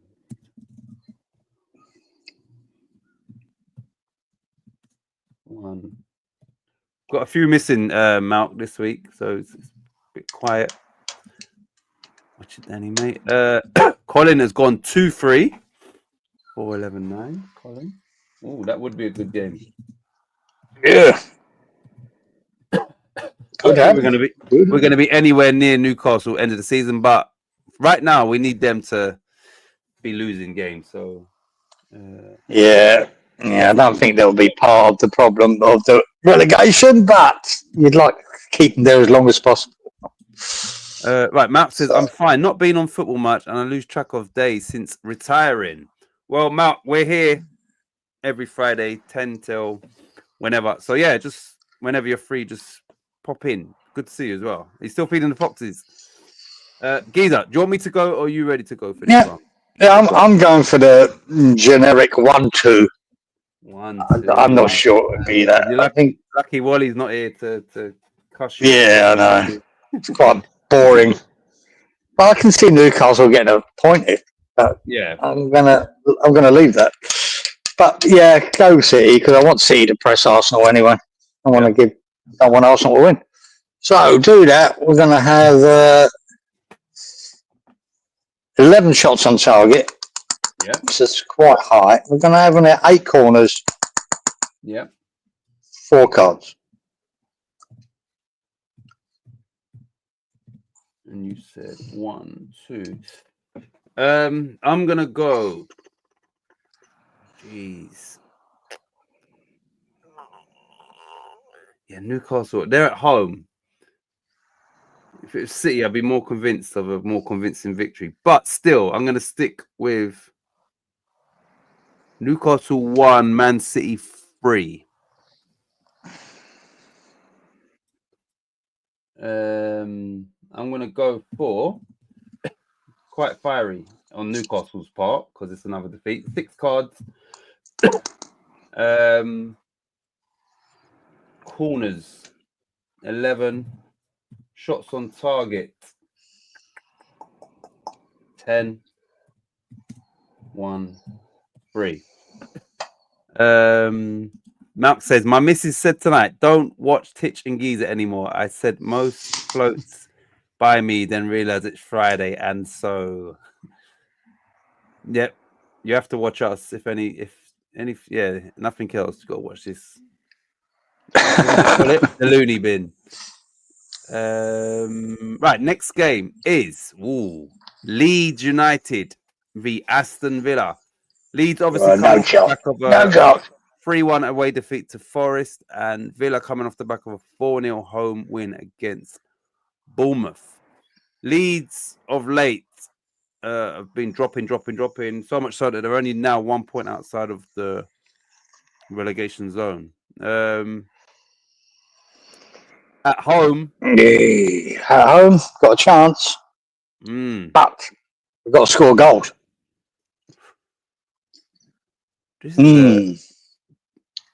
Tricky one. This could, yeah, and it's tricky. At home, they've always got a chance. I'm thinking of Fresh and Wally. Like for me, it's like this is a tricky one. Even though, yeah, we'll get to these. Right. Lawrence and Robert have gone 1-2. So Leeds 1, Villa 2 for Lawrence and Robert.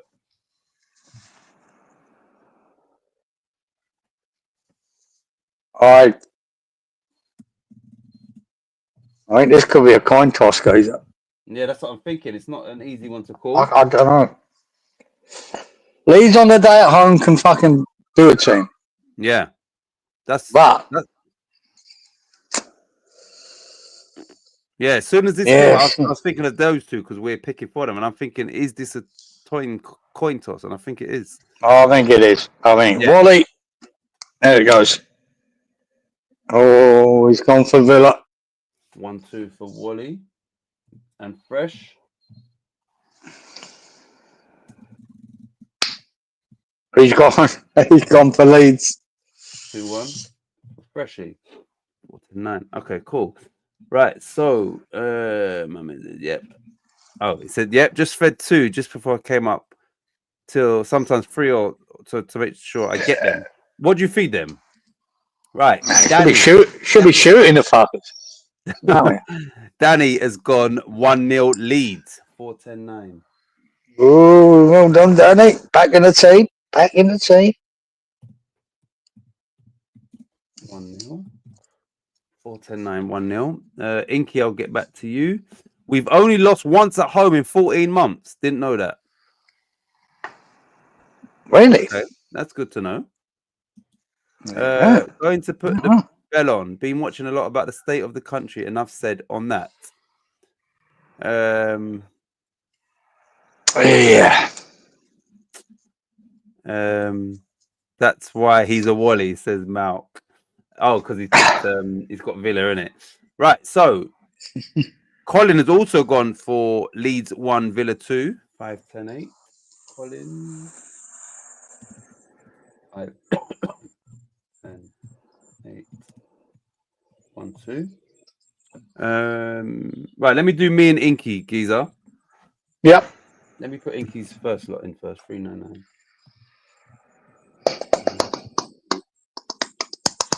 Right, me and Inky are gonna go for on the fence 1-1.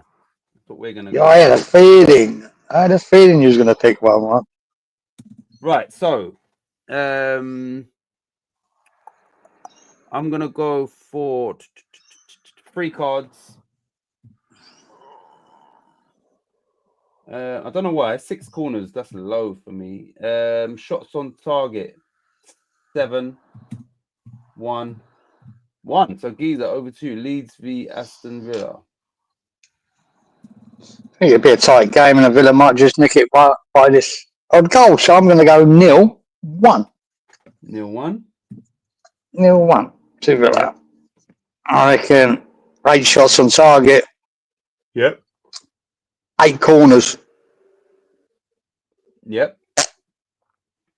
4 cards. 0-1. Mark says chicken wings, anything that's meat mainly. The Badgers get mainly fruit. Oh, so you got Badgers as well. Wow. I remember I've only seen a Badger once. Yeah, I've never seen one. It came from Wimbledon Common onto Putney Vale Estate, and you know, like when I first saw it, it was like walking around the car. I thought it was like a dog or something. You know, like big. Yeah, only one time. That's it. They're definitely solid. I've never ever seen one in real life. One time, that's it, and it was fairly close. I just thought, you know, shit, there's that dog creeping up, but yeah, like it would have come. They're very nocturnal, though, aren't they, yeah, Badgers? Sort of night time when I see it, yeah. But big, yeah, stocky, like real, like solid, man. No Badgers around East London, guys. That where I grew up. I'll tell you that. It's crazy that he gets them as well. It's the other nightlife you've got to be worried about, not the Badgers. Exactly. Right. Cool. We got another massive game now. That is, come on, the North London derby. Arsenal at home to Spurs. Arsenal obviously drew the last game against Sunderland. What did Spurs do in their last game? Did they draw or win? Let me check. Do you remember? No, I might be able to tell you who it was they played. Spurs. Let me check results. Spurs. They played Man United, didn't they? United. Yeah, 2-2. They conceded against 2-2. Yeah, so yeah, that's right. Both of these drew 2-2, and both were winning 2-1 going into the latter stages of those games. So then we've had the international break. Arsenal are now missing, on top of the ones that are already out injured, they're missing Gabriel, who is part of their obviously centre back pairing. And because it's a North London derby, this could be a tricky game for both these sides. Yeah, this is a. Well, I don't know. Lawrence and Robert have both sat on a fence. And you know what the funny thing is? Before I even saw their scores earlier, I was thinking 2-2 as well. Anyway, they've gone 2-2. I don't know if I'm going to stay with that, but these two have gone 2-2 for this game. Lawrence and Robert. Freshy and Wally are definitely going 2-1 Arsenal, wouldn't they? Yeah, I don't want to give them that because I think I might be doing that. Tactical. But we'll give them the favourites. Arsenal are going in as favourites, and that's it's fair to give them the favourites. You can. I can even see a 2-0 Arsenal, to be honest. Here we go. Danny has gone for a 3-1 Arsenal victory. 4-10-11. That Brennan Johnson scored a banger for Wales during the week. I didn't see it. Yeah. Did they win like 7-1? No, what was their score? Was it a stupid score? I think it was. I think it was a big score, one of them, yeah. Yeah, he scored an absolute banger. No. Off the left side, coming in off the left side as well.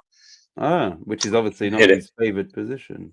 Yeah, he scored a cracker, though. Inky has gone 2-1 to Arsenal. 4-10-10. Inky, 2-1 Arsenal. Yeah. I'm on the fence with this 2-1 or 2-0.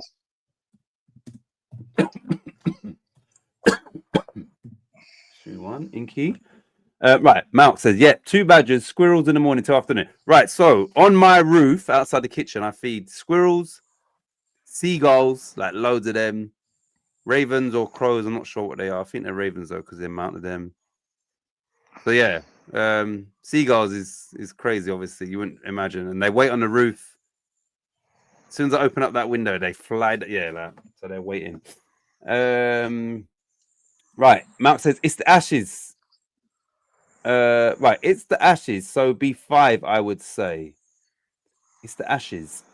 So B5, I would say. Yeah. What we got here? Bowels from the original match. I think it was the first. Says it was burnt bowels milk, which we spoke about earlier. Yeah. Okay, Wales beat North Yeah. Macedonia 7-1. Right, That's- Colin has gone. Arsenal 1, Spurs 2, which would be that would shake things up. Jesus, Colin, wash your mouth out. Fuck's sake. You can't give me Tottenham wins. No, yeah. Even though you'd love to see them beat Arsenal, I reckon. Yeah, but actually, for the first time this year, I'd love to see Tottenham win. Exactly. Yeah. And then I'd like to see City win and just go, oh, game on again, boys. It'll be game. There your arseholes going again. Arsenal, right? Starting to flap. That would be 1 point. 1 point if That would be good, wouldn't it? That'd be Yeah, fun. fair play, Colin. I like the idea of it now. Just see them supporters flapping. Go, oh, here we go Here again. we go again, exactly. Because Arsenal are becoming the new Spursies. So, And I'm here for I it. even though I think they'll win, I think Arsenal will win it. But I just hope Colin's fucking more right than me. Mm. I'm gonna go 2-0 to Arsenal. 2-0 Arsenal. Yeah, unfortunately. 2-0 and 9 shots on target. Yep. 8 corners, Yep. 5 cards.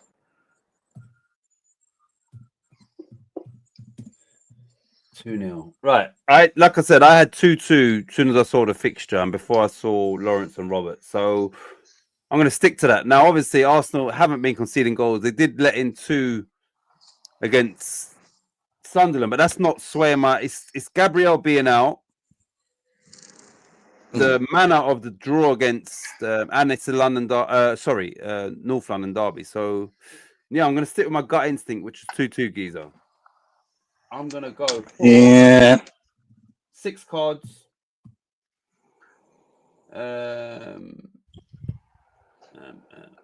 Corners. 8 corners. And 9 shots on target. 2. Right. You look, we've got one more Premier League game and then we've got Roberts. I'm gonna add to my thing. I should get extra points. Rice will probably get an assist and a goal. Oh wow. How's that? Okay. We'll see. Assist and a goal for Rice. We will see. Which should be sweet for Rice, obviously being a West Ham, ex-West Ham, and then against Spurs as well. Right. Malk says the Ashes were when the Aussies first beat England and we burnt as a symbol to say English cricket had died sometime late 1800s, something like that. So that's how the Ashes came about. Yeah. Yeah, man. I'm sure there's a woman involved in burning them, wasn't there? Probably crazy. From my back of my memory, I'm sure there's a woman involved in burning the actual bales. I know. Malk might be probably knows more about it than me, or remembers more than me. So I'm sure there's a woman involved in burning them. But let me know, Malk. That'd be good. So right, let me just. I know it's in the 1800s. Was it like where England were? We're the best at cricket and that. Was losing to Australia so bad that they? Oh, disgusting! We have lost. Yeah, we're done. We've lost one of the fucking colonies. Can't lose to one of the colonies. They were the fucking supreme race, the English, when it came to the world. You can't be losing to fucking Australia, mate. Yeah. You got to remember. Can you imagine the population of Australia back then? Be next to fuck all. You know what I mean? You know what I mean? And lose to them in cricket. Lose to them. Yeah, that's crazy. And one thing you've got to give Australia, and I do a lot of these teams around the world, your population matters. You got to look at Australia now. It's still only 25 million, maybe 26. That's all it is, the whole of Australia. Can you imagine back then? And to be punching above the weight, beating the mighty England. Fucking hell, man. It's crazy. Massive. That is, yeah. Yeah. No wonder they burnt. I say, for the years there, we with the All Blacks in New Zealand, mate. They're about 4 million fucking population in New Zealand, but they've had that rugby team they've produced. It competes with everyone. Yep. Even though I think we beat them recently, but at any point they're being the team to beat for fucking a long time. They're so fucking good at it. Exactly. With a 4 million population, it's fucking amazing. Yeah.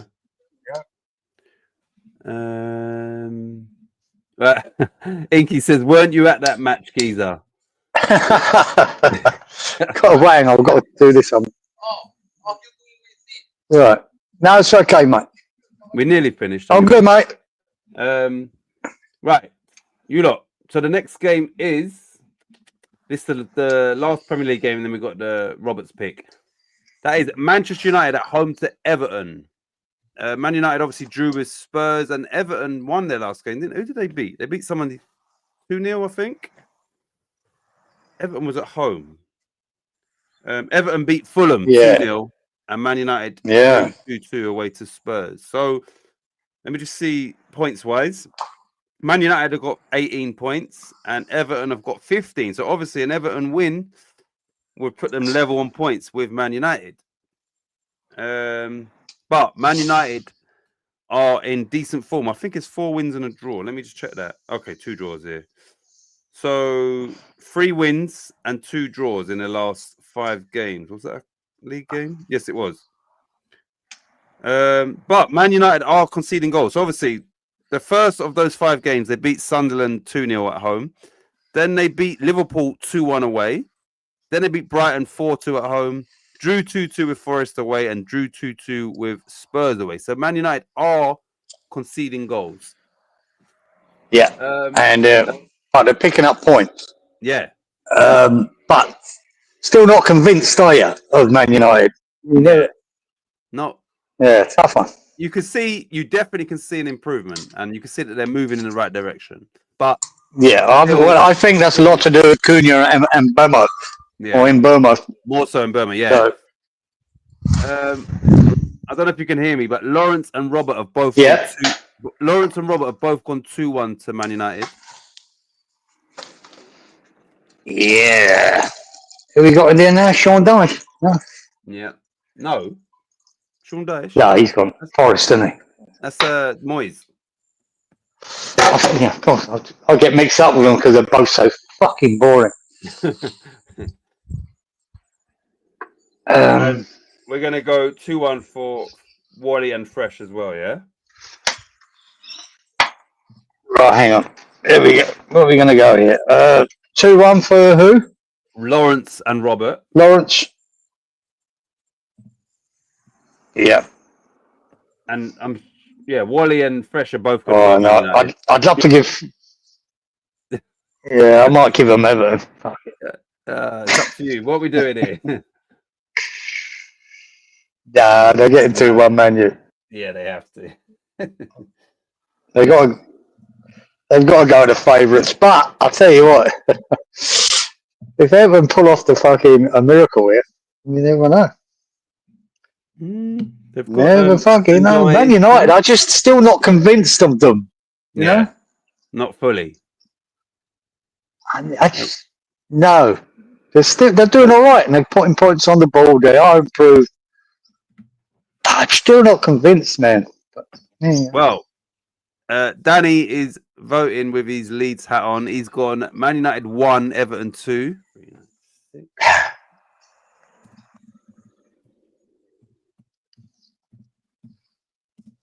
1-2, Danny. I've just got you back next week, right? Wally and Fresh.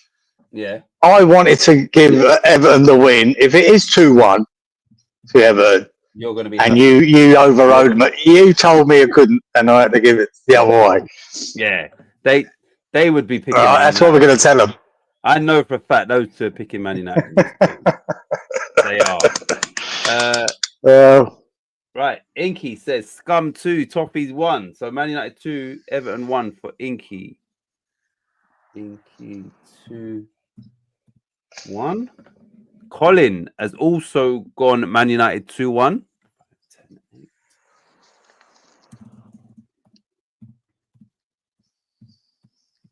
2-1. I'm not even convinced. I'm not even convinced Everton get a fucking goal, but there you go. Remember, they've got Ndoye, who's in great form. They've got Grealish. Yeah, I like him. Yeah. So they definitely, and Man United, as I just said, they are conceding goals in the last 4 games. Right. They're at home, though. Time to keep a clean sheet up, isn't it, guys? It's time to fucking go the next step. That's why I'm not convinced about them. David Moyes.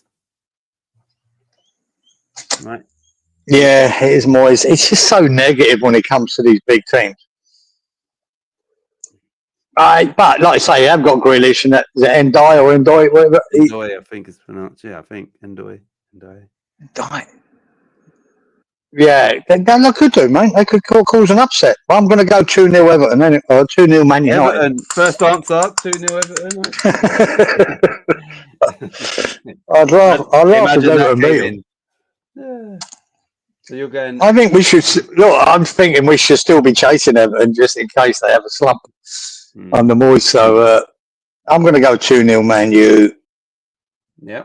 8 shots on target. Yeah. 3 cards. Yeah. And 9 corners. 2-0 United. Come on, United. Yeah, I want Everton to just drop points. But fuck's sake. I don't know if I believe this, but a little feeling. I'm going to go 3-1 United.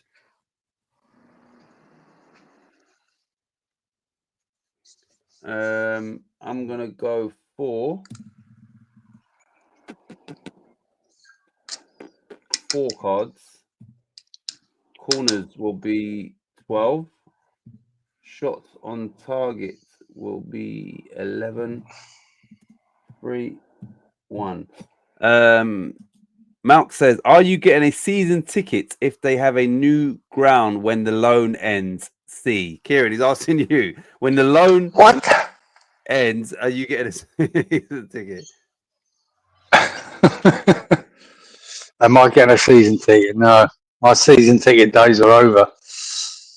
If they have a new, oh God. Wouldn't it be nice to get a new ground? Mate, I'll be dead before West Ham get a new fucking ground, mate. Fucking, it's not happening. It's going to take too long. That wouldn't it be nice? Depressing. Right. Going into the last game. And that is the Milan derby. Inter are first.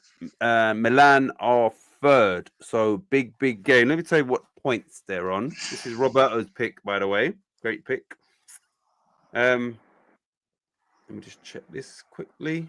First and third. Inter versus Milan. Yeah. Right. So standings. Inter have got 24 points and AC have got 22 points. Roma are in second, also on 24. So obviously AC Milan would put them above Inter. Maybe not top, depending on Roma. But yeah, this is all to play for in this game. They're both at home, aren't they, really? But yeah. Right, so Lawrence has gone for Inter 1, Milan 2. I was going to say, how many 2-1s are going to come up in this? Well, Roberto's gone 2-2. Okay. 2-2. Now, I'm going to leave it to you as to what Wally and Fresh are doing. Wally first. You would say this is a 50-50 game, wouldn't you? Being first and third with the points up. Yeah, I think. What? Yeah. Would you class Inter as major favourites or not? I don't know about major favourites. Yeah. Nah, it might be a coin toss because of the nature of the game. Yeah, that's what I think. Yeah. So, for Wally, always goes first, he's going a 1-2. 1-2. Yeah. And Fresh. Yeah. And Freshy Boy, he's going the other way. 2-1. Okay, that is easy. Right, Danny has gone 2-2. 6-10. Hang on. How the fuck did I manage that? I'll put some. What's he gone 2-2, Danny? 2-2 for Danny, yeah. Who went very first? Because it's Lawrence. Yeah, Lawrence won it. 2-1. 1-2. I'll put it in the. 1-2. You sure? Yeah, Lawrence is 1-2. Okay, I'll put it in the wrong column. That's all right. 1-2. Yep. Right, who's next? Danny, you got Danny's. Right, Inky has gone 0-2.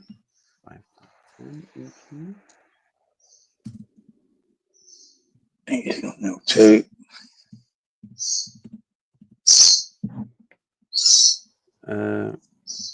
Colin has gone 2-2. Yeah, it's not a bad sit on the fence sort of pick, isn't it? 2-2. Do I ever get these right? No. Right, it's just us two. Do you want me to go first? Yeah, go on, man. Oh. I'm going to try and go out there a bit. I'm going to go 3-1 Inter. I'm going to go for 7 cards. Corners. 11 corners. Shots on target. 11. 3-1. Inter. Giza. Yeah, 2-1 Inter. 2-1. Go with the home team, knowing nothing. 2-1 Inter. 9 corners. Yep. 6 cards. Yep. 12 shots on target. And you've gone 2-1. Done. Right. Done. And yeah, That job done. That wraps that up. Before Giza, final words, I'd like to say thanks for those that are once again here. Obviously, those that are not here couldn't be here. Yeah, we appreciate you lot taking part. And yeah, making Friday nights a good couple hours. We will see you next Friday. Good luck in all your predictions, and let's see if any of you lot can catch the top geezer with these 1,000 points. Yes, another week on top. Anyway, geezer, any final words for these lot in the chat? No, mate. Yeah. I prefer it when we're winning points. Nothing to do on that this week. It's a shame, but yeah, let's see. Be nice to get a Premier League back anyway. I hate these breaks. At least there ain't no one now. I know February or fucking March. Or there's another one. They've got a longer period now than we've had. Yeah, they've been sort of quite frequent since the start of the season. So yeah, back to the Premier League. Yeah. Danny says, "Cheers, lads. See you next week. Been up since 5 a.m. bedtime for me." Danny, much appreciated as always. What did you say? As always, Danny boy. Yeah, you remember I told you last week when I say Conor Ben? Did I say Conor Ben last week? Yeah, Eubank was terrible. I think it was obviously some sort of problems that I don't know what. Yeah, I think so. Yeah, he weren't in it, was it? He weren't in it at all, was it? You know what? I saw a part of the interview where he said, regardless of what's going on with me and blah, blah, blah, I genuinely thought I could win. He said, after the first round, I knew I couldn't. So, you know what? I said to Claire, because we watched the fight, credit to Eubank, where imagine being in a fight with somebody who wants to take your head off, and you realize after the first round, shit, I'm going to lose this fight. And he still managed to not get knocked out and go the whole 12 rounds. There's a lot of people that wouldn't have that mental sort of toughness like that, where he's like, listen, I'm going to lose, but I'm going to stay in this as long as possible and maybe get lucky, but I'm not going down. And yeah, it's just sad to see that weren't the true Chris Eubank, but it is what it is. No, I don't know what's going on with it, but it was hard to pick a round that he won. Nah, he Wouldn't didn't it? win any rounds. Nah, it was horrible I watching. think he did. Maybe a couple you could say 50-50, but yeah, he just weren't in the game, mate. He weren't in the game. Cheers all. Nice one, And Inky that, boy. Yeah. I just got follow on it with that. Fucking silly bollocks AJ fighting Jake Paul. Right. So actually, we'll talk about that quickly before we finish. Take care, all you wonderful gentlemen. God bless you all and enjoy it. Same goes to you, Colin. See you, Cole. I've been saving up last 3 years to buy West Ham. Got 87p at the moment. Should have enough this time next year. See you, Colin. Mount, I'm glad you could pop in, Mount, and hopefully you're going to be in here more regularly. Right, just quickly, yeah.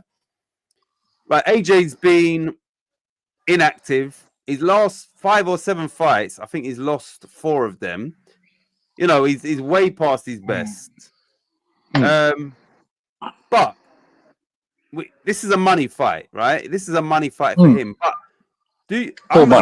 I'm hoping it's a real fight, and he's not taking the money and taking a fall at the same time. Do you understand? Like, I really hope that. Because you saw when Jake Paul fought Mike Tyson, clearly that weren't a fight. Mike Tyson was doing everything to not hurt him. Do you understand? That was just an exhibition. Right. That's what it was. Now, we don't know the backstory. It could be Jake Paul is paying homage and, you know, he's getting Mike Tyson £20 million just to fight him. And do you understand? I don't know what the backstory is, but I just hope that, not that I've got anything against Jake Paul at all. I think he's actually been good for boxing where people are getting paid more than the promoters. Do you understand? Where the fighters are getting paid.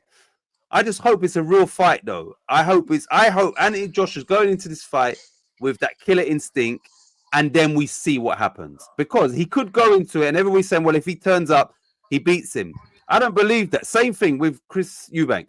If you're not right psychologically as a boxer and you don't have that hunger, it doesn't matter what you've done in the past. If the hunger's gone, then you're already at a disadvantage. Jake Paul has that hunger. He has that hunger. He wants to be somebody in boxing. So I just hope it's not a, you know. Outside of, you look at it, it's a money fight, right? Because outside of the Saudis, the biggest money fights are coming through fucking Jake Paul or fucking YouTuber.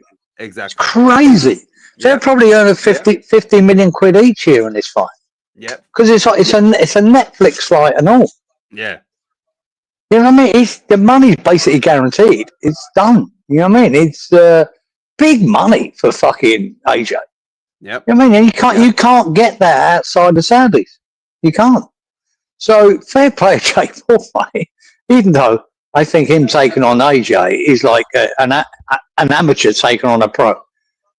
And as long as AJ's head's in the right place and he trains for it properly, this fight should last 2 rounds. Exactly. It should be all over in 2 rounds. And there's no way. There's no way a fight like this, and it's on Netflix, is only going to be 2 rounds. It's not going to happen when it should be. And this is what I'm saying is, you got to think, AJ, you know, he is well past his best, right? Well past it, yeah? He's had defeats, which will psychologically affect him. The fact that, I don't know the figure, but let's say you are getting 50 mil. That doesn't go in your favor as motivation to knock this man's heads off. That's like, fucking hell, I'm getting a 50 mil out of nowhere. This guy was fighting Gervonta Davis. You know, it's all about mentality. Exactly. So that 50 mil could be a sweetener where he don't really care about what really happens in the fight. So don't be surprised if Jake Paul wins. But if he does win, I'd rather he win and it's not scripted. It's not. I'll be completely shocked if Jake Paul lasts more than 2 rounds. Where? This is a hard fight. I remember talking to the guy on the other day. He used to spar with AJ, right? I think he might have been on with True Geordie. Is it? I think when he does his thing. And he said, fucking hell, he said, one of AJ's jabs is like, fuck me. He's like being hit. Just a jab. He said the power in his jab is frightening. So I've never experienced it before when he sparred with him. Fuck. So, no, AJ should absolutely murder this geezer. This is different levels. This is like football levels, you know, from the fucking 3rd division to the Premier League. This is not a fight he should be doing. Exactly. But the money's there. He's getting more attention. He's getting his clicks. He's getting whatever. And he's becoming a name in the boxing game. And he shouldn't be. But, let me ask you something. Eddie Hearn's never turning his money down, mate. That's the truth. I'm going to ask you a question, right? And I know the answer. You personally, you're at the end of your boxing career. You know, you've been 2-time world champion. You know, you're on the decline in that. Yeah. Would you take a fall for £50 million if that is the figure? No. You wouldn't. No. It shouldn't be. It shouldn't be in you as a fighter to go down. No. Should it? It shouldn't be. I'd in take you, the fight, geezer. I'd take the fight, but I'd want to murder it exactly to say, you know, for the sake of boxing, who the fuck are you? Yeah. I'm going to show you what real boxer does in these things. For all them shit fights you've had before, I'm going to show you what a real boxer does. That's what I'd be doing. But would I take a fall for it? Do you know what? Another thing that doesn't go in AJ's favor is they're meant to be quite pally as well. So it's like, oh, you know, you understand? There's no desire to fucking rip it. Yeah, like they are quite friendly with each other as well outside of the ring. So yeah. Yeah. Anyway, we'll leave it at that. Millionaire who's a big Leeds fan. Do you think Joshua v Fury will happen? Well, Eddie Hearn thinks it might. And there's another one where the Saudis are so involved in the boxing. Eddie Hearn said on TalkSport last week that it could happen, the AJ fight. Now we know it's been announced, right? But this was before that was announced. He said, but what's his name? Sheikh, whatever. He's the intermediary. Yeah. For the Fury. He said, it's all down to him. He said, me and Eddie Hearn and Frank Warren now don't have to negotiate. The Sheikh does the negotiation between two camps and gives them a number, and the fight happens or it doesn't. Do you know what? So here, you know what I mean? It's as simple as that. Because Warren and Eddie Hearn, there'll be so much arguing, it'll never happen. Yeah. Do you know what, though? I would say this.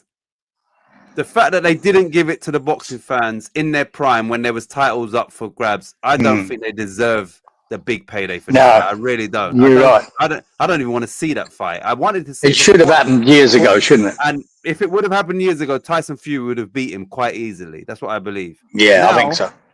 It's like people avoiding fighting people, and you know, like I don't even want to see it. And the fact that they could both get a big payday for it, I don't think they deserve it because you know that fight should have been made before. That's my and he hinted that it could be next December for whatever reason. So, but like I said, it should have happened years ago. It didn't. But if they want another end of season payday, both of them, it could happen with old Sheikh, whatever his name is. Turkey Al Sheikh. His name is, I think, Turkey Al Sheikh. That's it, Turkey Al Sheikh. That's it. Right. But it could happen. But anyway, we'll let it go away. I might have to talk to my neighbour. We will have a good week, everyone. Good luck on your predictions, and we will see you all next Friday at 10 p.m. Ciao. Yeah. See you later, chaps. Laters.